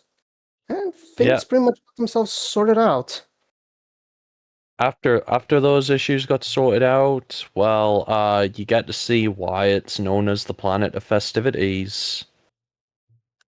Correct. And various other planets and locations after that pretty much just showcase how much that it's even is safe to be in, even though they go through Yeah. the occasional apocalyptic scenario. And I know how bizarre that sounds, because how is that even possible? But Well, you got a load of factions that work behind the scenes that kind of deal with these apocalyptic events to mention that. So yeah. mhm. Just to be clear, some of these events may just be nothing more and nothing less than followers of a different Aeon trying to do something to appease their Aeon. Like the ones that follow the path of destruction. They essentially would go out of their way to bring ruin to various civilizations or settlements or anything, really, because that is what they choose to follow. But based on some of the information that we've also collected, there also are civilizations that thrive and exist despite following such an Aeon. They just Yep. have rituals and social norms similar to some ancient civilizations that could involve like ritualistic sacrifices. Yep. Mm-hmm. And that's not even the kicker in all this. You see, people who have their faith in the Aeons do end up becoming something known as a Path Strider, which they can pretty much just start acquiring some abilities of their own.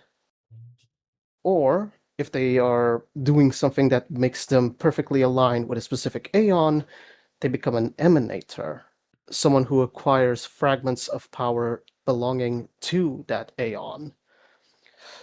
To that end, it could be possible that someone that were to be isekai there could actually, unironically, gain some abilities just by having a strong core beliefs with one of these gods. And just so we're clear here, that could be with any god of any one alignment. You could literally just be the type to want to have fun and enjoy life, and the Aeon of Elation may like you so much that he may actually give you powers. Yeah, I was about to say if I ended up in that world, I'd either end up being a path strider of nihility or elation. Same here. Mm. Yeah. That said, where did personally, Luca, I would. Oh, look who came back! Oh, you survive! Ah, so you What survived did your encounter with the Lamia. I take it the missus gave you a little bit too much trouble. We're talking later. Uh-huh. Oh, how adorable! Oh, how adorable! Ugh, what I missed. Oh, we're just talking about the world of Starrail at the moment. Yeah. Yeah. Okay, so I missed something I couldn't really put an input in. Okay, good. And that would be. But well, to that end, I would personally, Luca, put the chances of survival to be literally just that: survivable. Yeah, It's it's not safe. survivable. It's not safe, and it does have a lot of horrifying situations, but it's easily Yep. survivable. The only thing I Yeah. know from Starrail is a certain pinkette. Pink cat. Ah, There was a pink girl. I think her name was Elysia. wrong That's universe. Honkai. Yes. But there is a character based off of her in Starrail. Okay, fair enough. I might be getting mixed up. what Anyways, were carry on. What were you going to say that you wanted to put input on? But you didn't get the chance? I was just asking for Luca to see what was their opinion, but their opinion is pretty much the same as mine from what I've just heard. Yeah. Okay. Here's the next one. Rune Factory. This one is one of the reasons why I actually wanted to do this video, is mostly because Rune Factory is literally a easy plus universe that you could literally survive in, providing if you don't push your boundaries or you don't get unlucky. And the reason being is that literally in anything in the Rune Factory universe, it's nearly impossible to die. Just so you understand, if you basically collapse outside the town, someone or something will basically carry you to the doctor's office. If you want to use magic, but you are incapable of magic, there are staffs that you can purchase that will let you use magic.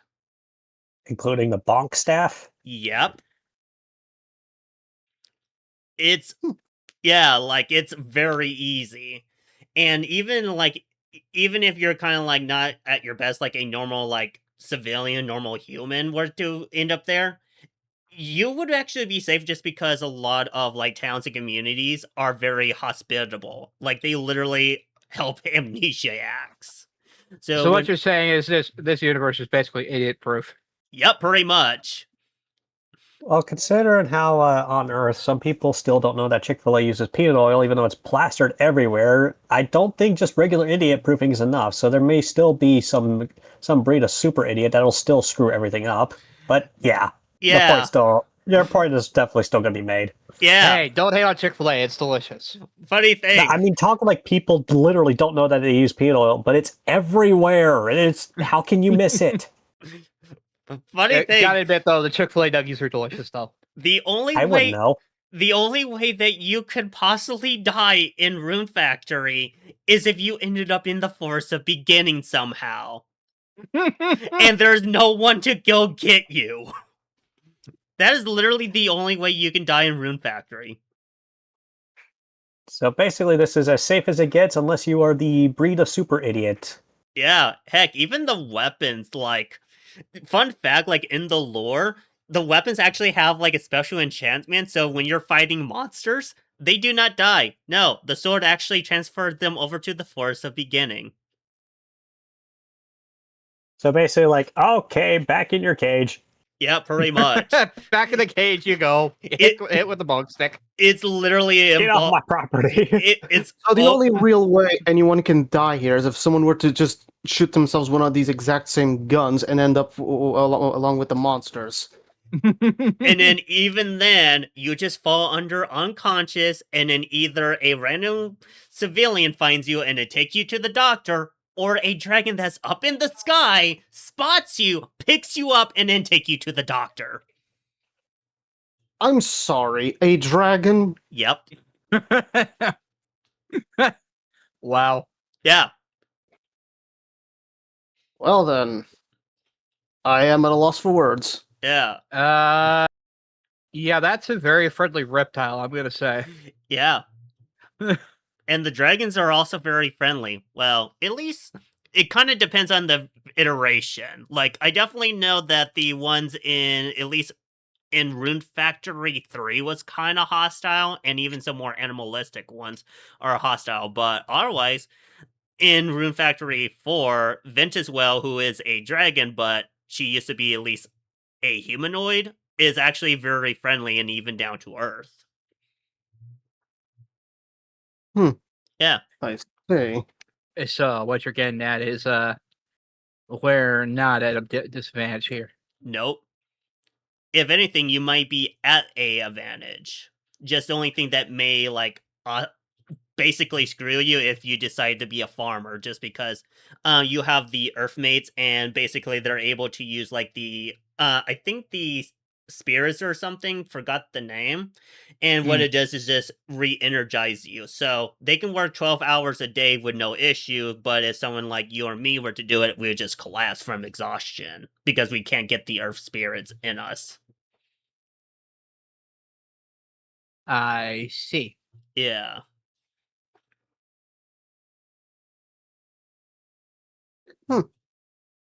Then yeah, definitely into the safe category. Yeah. Yeah, this is definitely a safe one. I mean, you'd literally have to be I'm gonna say it, you'd have to be a smooth brain to fuck this one up. Yep. I mean, even then, if you're a smooth brain, you're kind of somewhat safe. Yeah. Unless you go into Ew. the forest of beginnings. And you Unless have you get- nothing to get you out. Or there's suddenly a snake in there. Yeah. You met the missus now one time and you're already terrified of her. Come on. I have my reasons to be, thank you. She's not that bad. She's not the first, I'll put it that way. Look, she already baked you cookies. Come on. Yep. Are you going to turn down cookies? Is that what she had in her hand? Yes. That looked like a knife for a moment. Okay, It I see someone moving here. it was a knife-shaped cookie.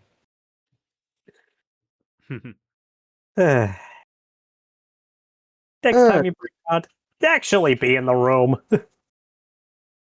Anyways. And they say I Taryn? have that look, that identification. Anyways, Taryn, sorry for interrupting. No, I was just gonna say we might as well just, if there was nothing else, we best on proceed. Elden Ring. This one. Did somebody call for boss music? I mean, I don't know next to nothing about this, and even I can say it's probably a "You Are Dead." Let me put it in a This way. guy singing Latin. Let me put this in a way you will very likely understand. There's a whole region in the world that is nothing more but a literal rot. Brain rot. And no, just the type of physical rot that if you were to go into it, congratulations, you are dying, and it's over a significant quantity of the territory. And it has a lot Wow. of... What, you mean I can't? You mean I can't just go over to Millennia and give her a hug? I mean, if you can talk with her, maybe. well, I'm pretty sure the land of brain rot is just called TikTok. Oh, we have to make that jab. Wow, I didn't think we'd go that low. If only I was talking about brain rot. I'm talking about actual physical body rot. I Yeah. wonder if someone's modded an Elden Ring to have like a brain rot mode. Someone give TikTok the ability to go to Elden Ring, and that's how we got Elden Ring. And, Anyways, yeah, even someone like me who doesn't know this, I can tell just how hostile this is. indeed. And there's not only just that territory. There's also various other things to consider. There are, for instance, dragons in the area that are particularly hostile. And then there's other individuals that are hostile as well, from riders on golden riders on golden horses, for one. There's also a whole bunch of people who are just completely, let's just say, they're not exactly all the way up there. There's also some entities like those slime things. There's also magical talking pots. Don't ask how that works. Not there's going even- to. I've seen weirder. And there's even things like contraptions that quite literally are roaming around the city to patrol, and are nothing more but essentially sentient Iron Maidens, and are trying to find you so they can, well, do what an Iron Maiden does, and give you the spikiest of hugs. And you went down to scout and explore this yourself? He wasn't alone. Yes, and let's I just received say, many hugs that day. I went with you too. I managed to free you guys, so congratulations. I was fine. I I was died perfectly. twice. I was perfectly fine for at least not the first time I'm seeing such a weird contraption, but there are also other problems in the area as well.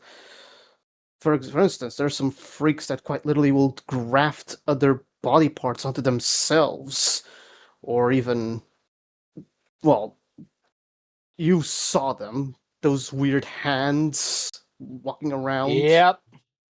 Yep. Mm-hmm. Gonna make you catch his hand. You don't need to remind me. Yeah, I already had a bit of a problem with spiders. Seeing that did not help. Well, I mean, if you could make it more convenient, just say that they're the inappropriate touchers. Where did he touch Boo. you? I am not even going to entertain that joke. And you- So I like boo. Stop touching me. Stop touching me. Stop touching me. Be like that one hand from the Addams Family. Stop least touching I'm- me. Anyways, We all have to make that is- joke. Yeah, but well, there's also more to it than just that. Essentially, the whole world is fucked because their precious ring got shattered, and the various pieces got pretty much plundered and taken by various groups. Not only that, but some of their gods ultimately got completely and utterly screwed up. All because of I think it was some kind of Knight of Black Blades or something like that. I really don't remember that. I much. did was look too busy into running- that. I was kind of distracted by a certain. We all know who I was distracted by when we met her. Yes. No, it was not, and no, it was not Melania. It was a certain other. Yeah, I'm aware of the witch. No, not Ronnie. Oh? Ronnie. I got left on the ship. What the heck did you guys do? I was distracted by Marika. Okay. Well, I'll just say right now, I really wanted to get that lady off that piece of the ring. Honestly, I think like no one should suffer like that, but that's just how I feel. But regardless, You wanted to get her off the rig. I wanted to put her on something else. Archangel, why we contain ended your up in- horny. Do I have to bonk you? Please don't get me nuked. I'll just say right now, that's the reason why we were unable to try and get her out of there anytime sooner, because because she literally was a bit too bothered, and whatever was around there in the area, I could feel it was getting a bit hostile. Gee, I wonder Yeah. why. But regardless, in terms of survivability, it's not just also this as well. It's also the other individuals that have their sanity. Some of them choose to do the unspeakable. There's a literal individual who destroys and defiles bodies by going to their asses. By going to their what? Huh? You heard? Yeah, well, let's not go to that one. Yeah, there is a. So you're Yes. saying there's a literal monster that basically says bend over. No, Yep. it's not a monster. It's a person, and it doesn't really say bend over. It might as well consider what you just said. I am It literally basically does. I'm literally clenching right now. At any rate, you have to deal with even sane individuals who are rather relatively sane compared to some that inhabit the lands that may actually want to do some really horrid things. To that end, I would dare say that in terms of survivability, it is quite rough, but you can endure it. But if for an average individual who, let's be honest, has likely not hit the gym, you're dead. You're not going to walk away. Yeah. And that is if you Yeah. don't have the benefit of what they call the grace, because then you're not coming back. Yeah. Yeah. Basically, you are dead. Bingo. Yeah. Not a big surprise. Yeah. Yeah, and I think while you're doing this, I was either on the ship or I was tackling a different universe. Sounds like you guys went through a lot. Yeah, I'd rather not talk any further than I already have mentioned about this. Let's please move on. Yeah, it causes a PTSD. I can see why you're probably the most skillful and effectively powerful of all of us. More like just combat IQ here. It's also where he got his affinity for swords. Yeah, I'm fair. sorry. Yeah, let's go on to the next one. Oh, this next one. Fun. Dark Souls. Fun fact, many people believe that the stories, for some reason, are not intertwined with one another. They are. They are.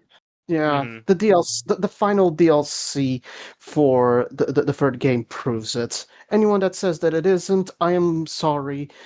Stop lying to yourselves. Stop lying. Stop pretending that you understand the story. Because if you're insisting that it isn't, all you're saying is you never really understood it. And it's okay. It's a pretty complex story. A lot of people don't know much of what it is about or what it happened, and I'm not going to pretend that I do. It's okay. If people don't read it, if people don't read into it, It's okay they to just skim. It's okay to accept Dark Souls 2 as canon. Ironically, Dark Souls 3 has made it possible for it to be considered and acceptable as canon because of all the dark-related shenanigans. But this goes a bit beyond the point. Let us consider what exactly makes this world significantly difficult. First and foremost, going along with the trend of recent discussions, yes, there are gods in this universe, and there are variations of gods. You have gods that are particularly powerful, and then those that are like powerful but not as powerful as the ones on top. And to make matters significantly, well, let's just say clear, the average person is not capable of surviving half the problems that this particular universe possesses. The reason being is because there are many, and I mean many, entities that already cause significant trouble. Aside from the slimes that can quite literally just ambush an individual and, well, they act like the Blob, for those who have seen the movie. Yep. There's also things such as actual ghosts and specters, to which in some occasions they require the user, or rather the combatant, to actually become cursed in order to actually fight them.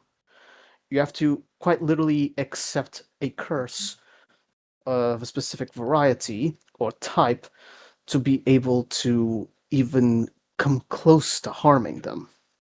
So already that points to a particularly problematic situation, does it not?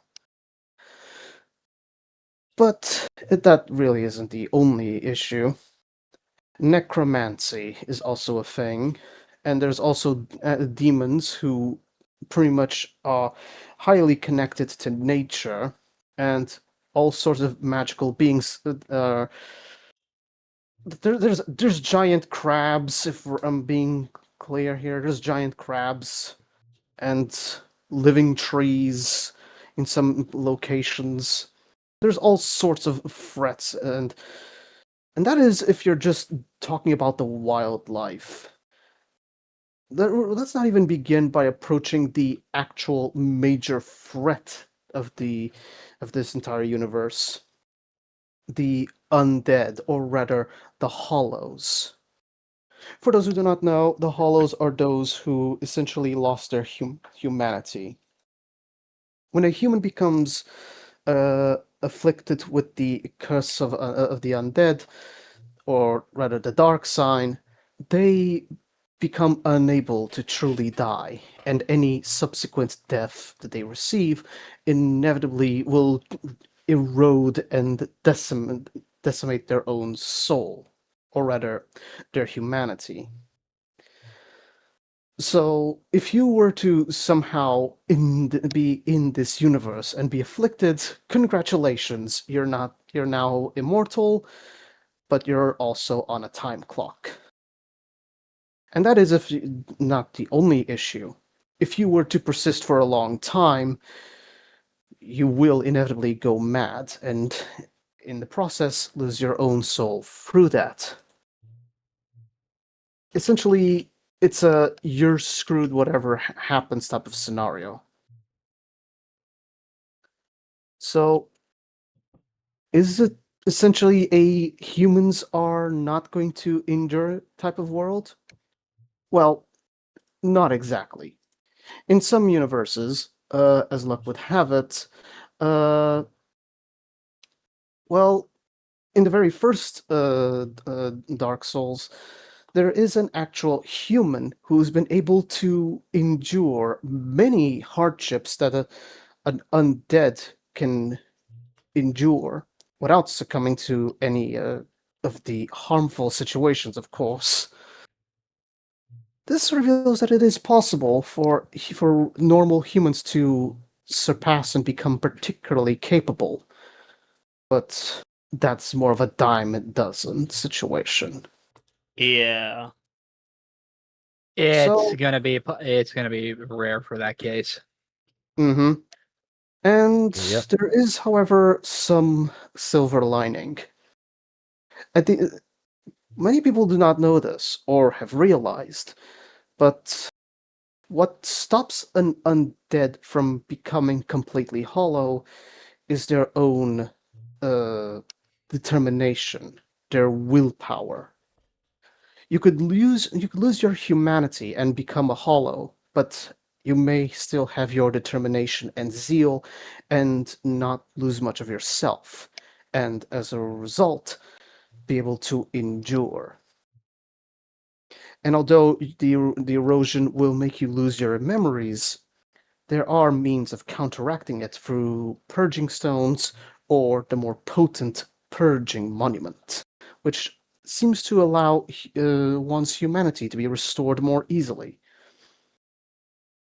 So, in essence, you're practically able to endure long enough if you have the items or know the location of such a thing, or more importantly, have really strong and indomitable will.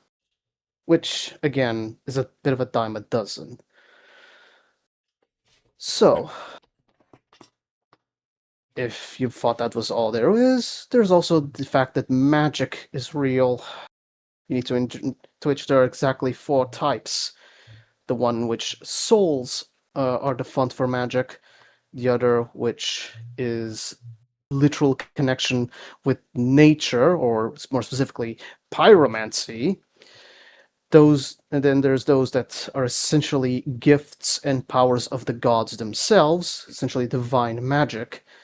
And then there is dark magic, which seemingly seems to cover all of these other previous ones in some shape or form. So you're not just having to deal with just the monsters or the hollows and those who have succumbed, but you have to also deal with individuals who have gone mad, who may have access to incredible and fearsome powers. So, to that end, how do we rate such a world? I'm pretty sure the answer is obvious. Yeah, I'd say this is a you are dead. Yeah. Anybody in agreement? Yep. Everybody in agreement? Yeah. I think we're all in agreement here. Yeah. Yeah, you may survive in that one. Yeah, and here's something too, like, even if you wanted to go back in time, especially in Dark Souls where things are not as bad, you would just be running into the Skyrim problem. Or World Okay, of I don't know what just Warcraft. happened there. Then there's also the there's not enough flex tape to solve that hole. Yeah. What just happened? Sorry, it's like I don't know, just like everything just kind of went staticky and fuzzy. Is this what's happening? Is this what was happening to Luca earlier? Luca, Luca, is your Hello? anomaly spreading? No, Something Then, yanked I would me. hope not. Anyways, where are we Do I on? have to break out the special containment procedures? yeah, you may want to do that. I'll Anyway. initiate lockdown later. At any rate, we can agree that Dark Souls is indeed a case of yes, you are dead. And Yeah. after that, you need to decide how you're going to survive your death, because you are already dead. You're just now in the new stage of death. Have fun. You're double dead. Congratulations. You're so dead. Yippee! You're so dead that you can't even die right. Shit. And Well. on that note, I am going to have to go now. It's been fun. Mm-hmm. Okay, Oh, so we The, I got. will anomalies see- going to be forced into containment. Good. Yeah. Yeah, please. Yeah, please take it with you, just so Yeah. it doesn't start Yeah. yanking all of us. And All puts right. us in the line of inappropriate, in the giant hands with inappropriate touching. mhm. All right. I'll catch you guys later. right. Take care. Take care, and please do mind that anomaly. Yeah, yeah. I was so nonchalant about that. What Honestly, did it go touch for you it in the to be- wrong way? Possible.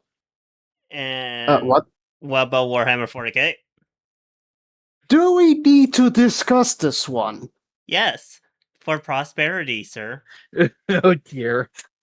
Okay, Yeah. then let me put this in a way that you will understand. You are dead. Not big surprise. Thank you. That practically sums up the whole situation, because the average individual is not going to live so very long. In fact, they die a dime a dozen. It's rare to find a veteran at all in the human front lines. It's in fact, you're even lucky if you're in the army and you get a kill, because those weapons are incredibly pathetically bad. And your only saving grace in this entire universe Mm-hmm. Is being If- Dante. It's being one of the following. One, you get recruited by one of the Space Marine chapters, and you hope and pray that it's not one of the ones that have the most losses, like the let's just say certain yellow boys out there with certain Oh dear God, not them. Yeah. yeah. Or You know they tried to recruit me when we passed through that area. I thought I heard something like that. I literally said to them, "How about no?" And ultimately, aside from that, being either lucky enough that you'd be recruited to one of the chapters that has the more, let's say, odd favorability of survival, like the blueberries. Oh, wait, the blueberries? They call themselves ultramarines.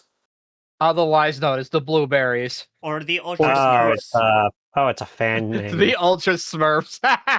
I'm gonna have to use that one now. Or Scooby Doo Space Ghosts. or pretty much just be lucky enough to be in the same area as either Dante from the Blood Angels, or Titus from the Ultramarines, or Calgar from the Ultramarines, and I don't know who else. There's take your pick, but not We all have to have our fun. Yeah. but not not the Grey Knights. Definitely not the Grey Knights. No matter how much you think they will look cool. No, it's like the Emperor is basically dead for the Imperials, and yet they still act like he's a god that's still alive. Is that true? Technically, he is Yeah, actually you're gonna alive. get crucified. You know that, right? I mean, he is actually technically alive.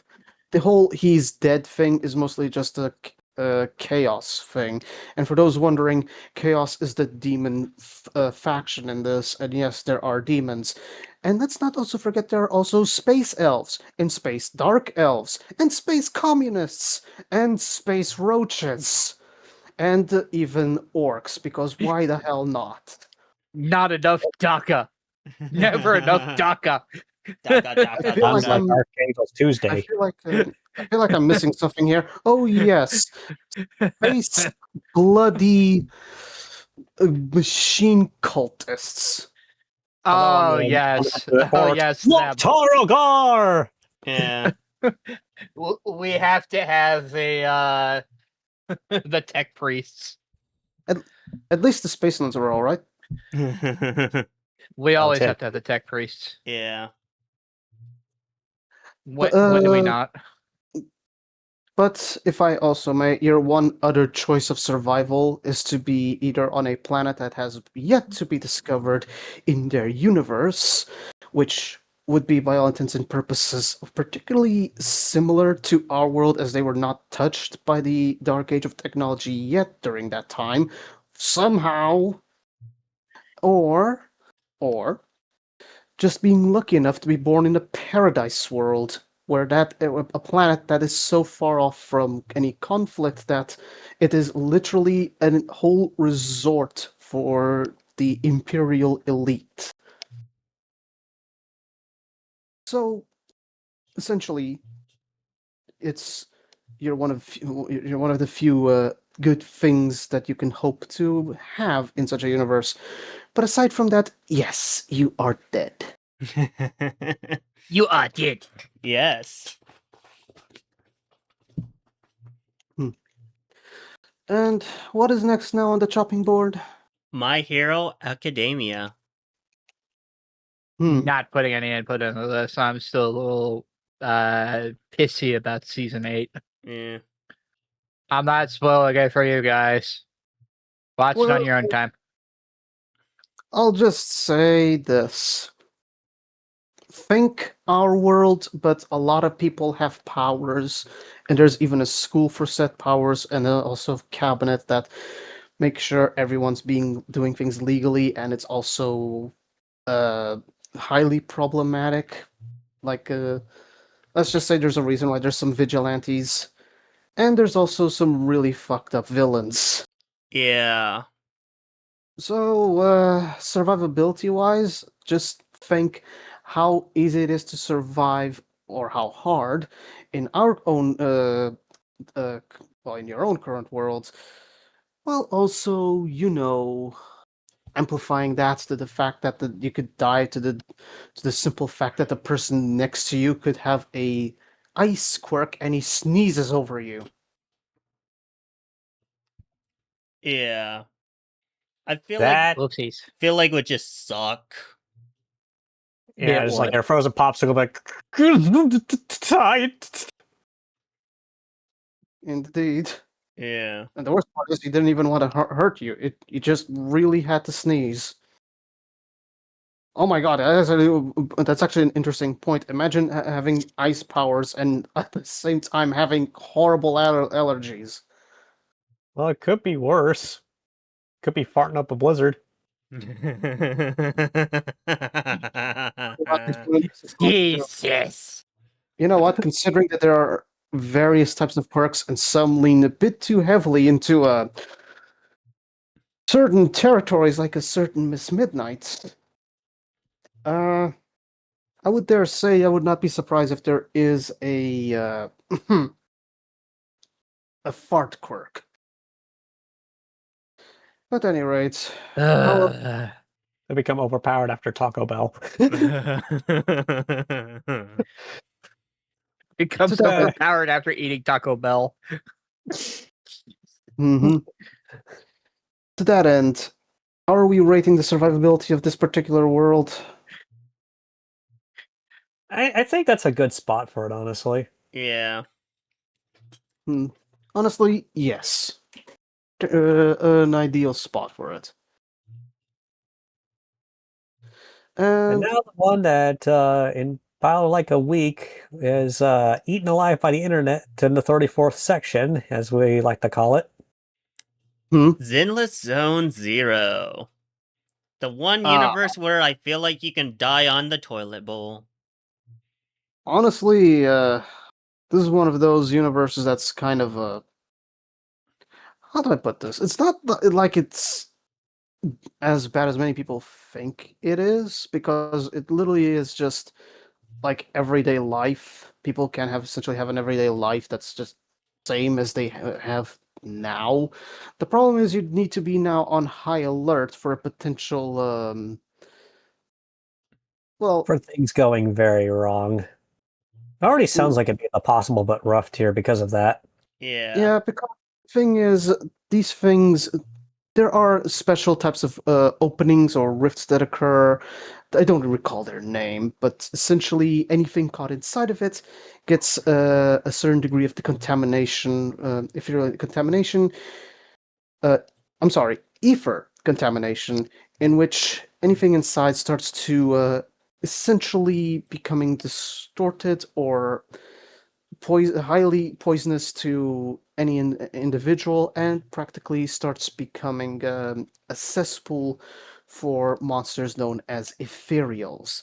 As for what an ethereal is, well, get ready to find out. Ethereals are essentially people who have mutated through the ether contamination into monsters, and it's not just a people thing. Almost anything can be contaminated. We're talking about humans, we're talking about machinery, we're talking about robots, sentient robots, and other races that exist amongst the people of this universe, known as the Onis, for instance, or even those I think they're called Therians, essentially people with either animal ears and tails, or straight up full blown animal. That's bipedal. So essentially, it would be a universe that, if you were to end up in it, it's going to rely on a lot of luck that one of these openings just not occurs in your neighborhood, because then you're kind of fucked. Yep. The one universe where you can die on the toilet bowl. Fortunately, there you do Guy have getting rid of all that Taco Bell. Fortunately, there is a chance to survive such an event. If once one emerges, you just need to find your way out. And fortunately, there are patrols that go into these areas to help out in such a situation. Official groups from security forces, from such as the military or even the police, to make sure people escape as safely as possible. Really, your chances of becoming one of these monsters depend entirely on your own personal resistance, as it fluctuates between person to person. Yeah. Now, how much you would have? Well, if you're isekai here, you're very likely coming from a universe that doesn't have ether contamination, so You don't know what it is. pretty much. Have Yeah, fun. don't know what it is, and I don't think we have like any sort of like Earth equivalent, unless we count like just unless Radiation. we count like irradiation kind of thing. We can consider it Which I doubt it radiation. works like that. Yeah. Yeah, I think we consider it radiation. But I don't know more of it than what I've already can say confidently. I do know, however, that the size of such openings increases with the monstrous population inside and becomes smaller as the monstrous population inside gets dispatched. So essentially there are forces that go in there to clean house. Mm-hmm. Yeah, it's just most people know them for the, well, for a lack of a better term, they know mostly for the women. If you do end up in this universe, your one good fortune is that you're at least going to be surrounded by some particularly healthy individuals. Yeah. Yep. With curves in the right places. Fire, you're drooling. Yeah, he's drawing a little too much. We might need to, shock him out of it. You're one. You're one to talk. Carrot, hand me my taser. Your helmet. You're one to. I can see. I see it dripping through your helmet. That was something about Marika, and you know it. Sure. At any rate, next universe. Oh, Genshin. How nice. Well, how Yeah, bad? we talked about this one with the Halo Reach on a few cases with at least three of the characters. Yes. Can you try to accuse me of being married to one of the characters? It was just a little passive joke, and then the ship's AI decided to make some images out of it. Uh-huh. I'm still going to try to rip the AI out and correct that. If it's any consolation, it's trolling all of us. Yeah. It does do that from time to time. But I digress. How survivable is this universe? Well, much like how it is with Starrail, there are civilizations that are fine and are thriving. But how safe is it? Well, it's a bit of a different situation. For you see, at least in its main continent, there are 7 nations, and each one with their own god. And despite what they stand for, you'd be surprised with what exactly you can expect. For example, the universe. My bad. I'm got so used to you saying universe that I'm now saying that out of habit. Oh, good. The nation of War, which has quite a few tribes scattered about, is actually one of the most interesting and coziest places you can ever end up being. If you end up in this particular nation, you're bound to at least have some really wholesome encounters, some good people, some good vibes overall. Essentially, you're going to be there and you're going to be thinking it's something of a paradise, but truth be told, it really isn't. You see, There's always something under the surface. You see, the thing is, the reason why it's known as the Nation of War is because they're also essentially the front line to fight something known as the Abyss. The Abyss is essentially a paracausal. I don't even know how to describe it. I wouldn't. Part of me wants to say entity that essentially twists This is reality to its this is own. giving me some flashbacks I didn't want to see. No, sorry, carry on. Just it's just reminding me of stuff. That's all. Very well. But as I was saying, the Abyss ultimately twists things into its own visage. So much so that the creatures that come out of it are, well, let's just say there's literal wolves capable of creating rifts in reality where they can maneuver to wherever they want. They essentially can cause grievous wounds as their swipes can actually erode at your own life force. The Nation of War is essentially the front line to confronting these monstrosities, and they practically compete between themselves to find out who is the strongest to partake in the various battles against them in a way to just simplify the matter. I mean. But despite this, you are at least up for a bit of a good time if you run into with the locals. They tend to be pretty hospitable, especially their chiefs. In fact, one of their chiefs is a guy from the what's the name of that tribe? The one that's located in the Valley of Echoes, I believe. Whatever it is, the name. The chief there is pretty much just an old man that he's pretty strong for his age, and he is incredibly welcoming and isn't afraid to put his own people in line when they do something particularly wrong, even if it's just a slight thing. But that's just one territory.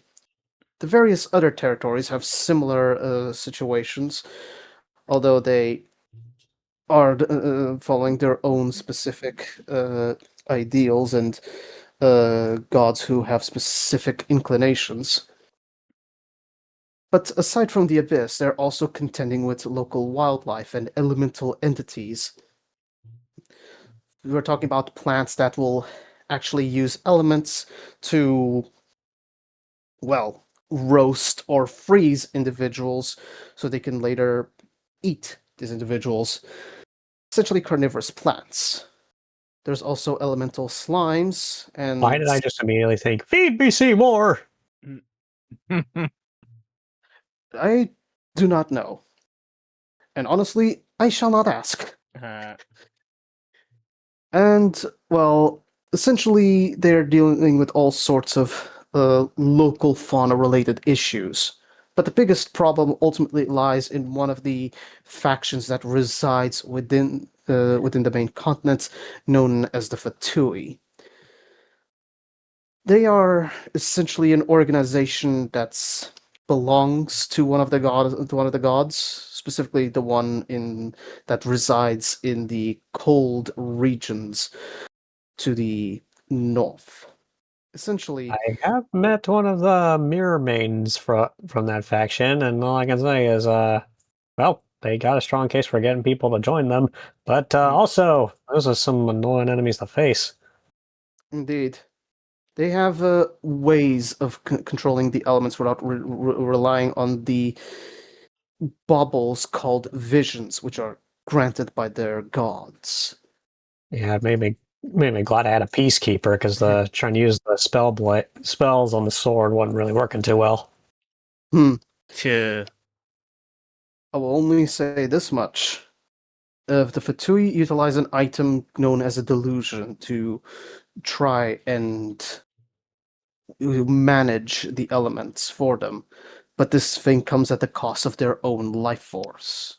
So essentially, it's killing them to use it. But aside That- from this, That actually sounds horrifying. indeed, It does. indeed it is. And they create these things apparently from the dark essence of fallen gods. So it sounds like a case of possible but rough. Would you say that? It's possible but rough. I would say right now be warned with the Fatui because although they say that they're doing a rebellion to essentially end the rule of the divine, despite being supported by one of the gods, or rather, ironically, the goddess of love, they have done nothing more and nothing less than rather sabotage a lot of civilizations just to see if they can gain something incredibly trivial that would not benefit this cause in any shape or form. So they're essentially just shooting themselves in the foot every chance they get. Granted, there are some that are actually friendly and honorable, but well, their divisions reflects their leaders. I am being grabbed by the anomaly. I'm gonna have to go AFK for a bit. You can continue on talking. Very How does well. that Damn thing it! keep That sneaking up anomaly is on a us? pain in the ass. Yeah, how is this thing constantly sneaking up on us? I have no idea, and honestly, I'm beginning to worry if it actually, if it's something that became permeated into the ship. But well, I have nothing more to say about the whole Genshin universe. The reason why I would put it in the possible but rough is because at any given point you could either be attacked by the abyss, or alternatively, you could end up killed by wildlife, or by elemental beings, or even dragons if they're hostile enough towards you, or even in a problematic situation involving the Fatui. So, in the end, it's it's good enough to survive and thrive because if you're lucky, you can just go through life without worrying about this if you end up in their universe. But if you end up in a situation where you're going to be wandering around too much, yeah, congratulations, it's going to be rough. I am That back said, from the anomaly. well, welcome back. I feel like we're gonna have to do a little bit of ghost busting with this thing once we get done with this podcast. If it stop interrupting us, Yeah. Yeah. though, you were suspiciously calm about it. Who? Yeah. Fire. Is there something you would like to talk to us about? Let's just say there were some kisunes and rice bowls. Very tasty rice bowls. Did you grab one of their tails without permission? Whistle, whistle, whistle, whistle.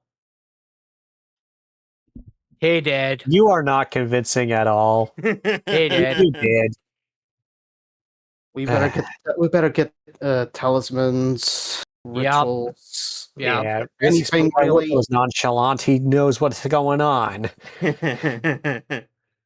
Yeah, we're gonna have to do some little bit of spiritual cleansing on the ship after this. All right. Yeah, Not it's gonna surprised. cost way too much, ain't it? I'm going to start doing a few searches around here. Please do proceed. I'll just be wandering around the room. What the heck? What the hell's going Yeah, on? yeah. You know what? Fire, you do the next one. Okay. Fairy tale. Punishment.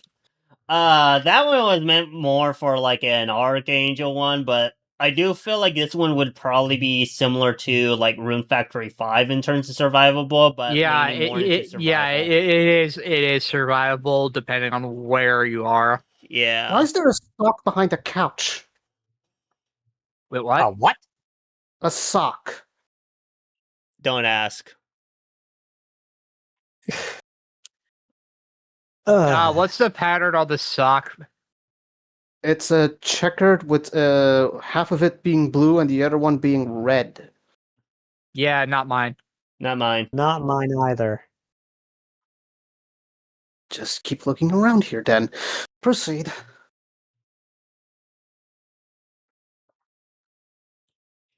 Anyways, I feel like it would be like very in a similar situation to Rune Factory 5, but leaning towards survival, just because it is possible to get absolutely butchered in Fairy Tale. I'm not much of a Fairy Tale buff, just because I only saw what was available on the holovids on the funny red thing called, I think, Netflix. And so it would probably be The best. thing from a little program from Earth. I think we still have it on our TV actually. Yeah. So I think the best person to like do lore exploration would probably be Ark, since Ark wanted to look at it. Yeah, and also I watched the entire thing while you guys were busy sleeping. Kind of think of it. I think Netflix still works on the TV. Think we should try watching some anime sometime? Yeah. hmm Go for it. Back to it, though. Yeah. Yeah. Though I think we get the picture. Yeah. All right, this next one, I don't know what it's supposed to be. I can hardly see that icon. Dungeons and Dragons. I think it depends on which iteration you're looking Universe. at, who is running it, what the DM wants. So I feel like it's just completely inconsistent. Me, if I may, I'm gonna be as direct and as blunt as possible. There are a lot of things that can screw over you in Dungeons and Dragons, from mind flayers to literal entities that are known as black puddings. Essentially, To the dice. And universes, because you also have Black Sun. And the whole Mhm. world is a literal desert because of a very pissed off gnome. Or is it halfling? Who basically ended up killing the entire planet. essentially, there's a whole lot of it going on. And although people can live somewhat comfortably, it is without a doubt a rather difficult and even harsh place to exist and thrive upon, because you're very likely to get killed by anything, along with all of your neighbors in the next morning should there be a problem that no one noticed. And that's without addressing the and even the bigger problems, such as false hydras. And do not ask me what those are. So, if you ask for my personal opinion, it's possible, but rough. I think that's basically the poster child of that tier. Yeah. Yes. Know what I'm putting at the front. Yeah, and I think these last two we can kind of lump them together because they're similar enough. Yeah. Mhm. Yeah, Marvel Comics and DC Comics. Yeah.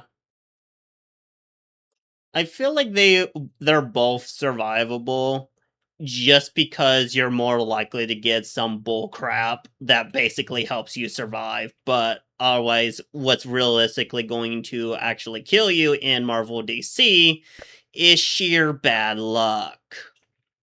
What's going to get you killed in the DC is essentially being in any of the major cities. Yeah.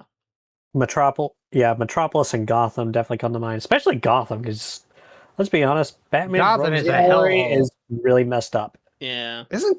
Weren't we informed a while ago that Gotham's entire city is built on a cursed land? Yep. As if it didn't have enough I wasn't problems. informed as is. about that. Wonder it's such a hellhole. The damn place is contaminated with bad juju. And yes, I'm aware of what I just said. I'm trying to be funny. I've been told that I Does should that try technically harder. mean that Batman is technically an exorcist in this regard? you know what? Screw it. Ah, yes, Father Batman. The You know what? We need Batman in a father's uniform for fuck's sake. Priest Batman. We also need to give him a crucifix. Yeah. The fire crucifix is boy bad, Robin. right? Anyway, God, went off track. Oh boy. The AI is making the image. Oh God, AI, why? Are you enjoying this? Oh my god. Anyways, I think it Ugh. as wants, we were I saying, think the AI wants that. yeah, DC definitely has that, but like I think DC is a bit worse. I would say either you are straight up dead.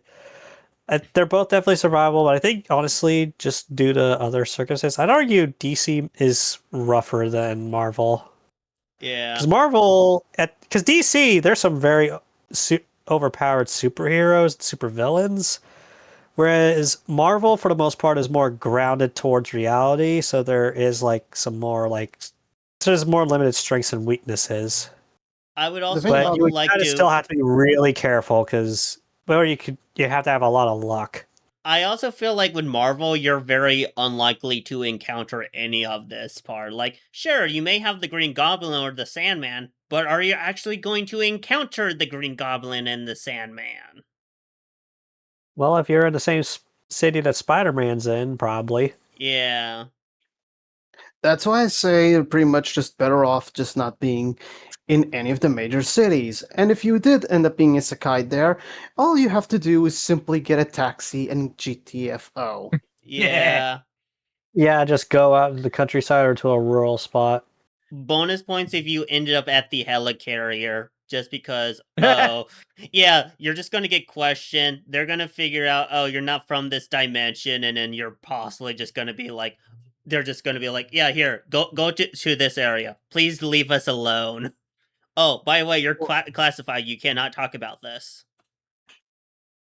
Well, at least in Marvel, you'd be that secured and have people that would actually take care of your every need because Yeah. you're not supposed to exist or even be around. So essentially, you're covered in that side. And if you're in DC, the best area you can ever end up is literally at Superman's farm. Literally Yeah. with And even then, yeah.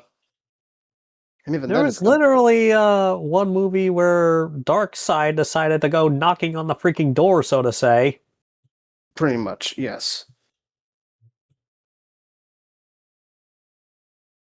So yeah, your one luck is to go to the one farm instead in all of DC, where you're less likely to be attacked, and when you are, it's going to be by the absolute worst thing to encounter, or in Marvel's case, to literally just be in a carrier, completely isolated from the world, and essentially just getting everything just given to you.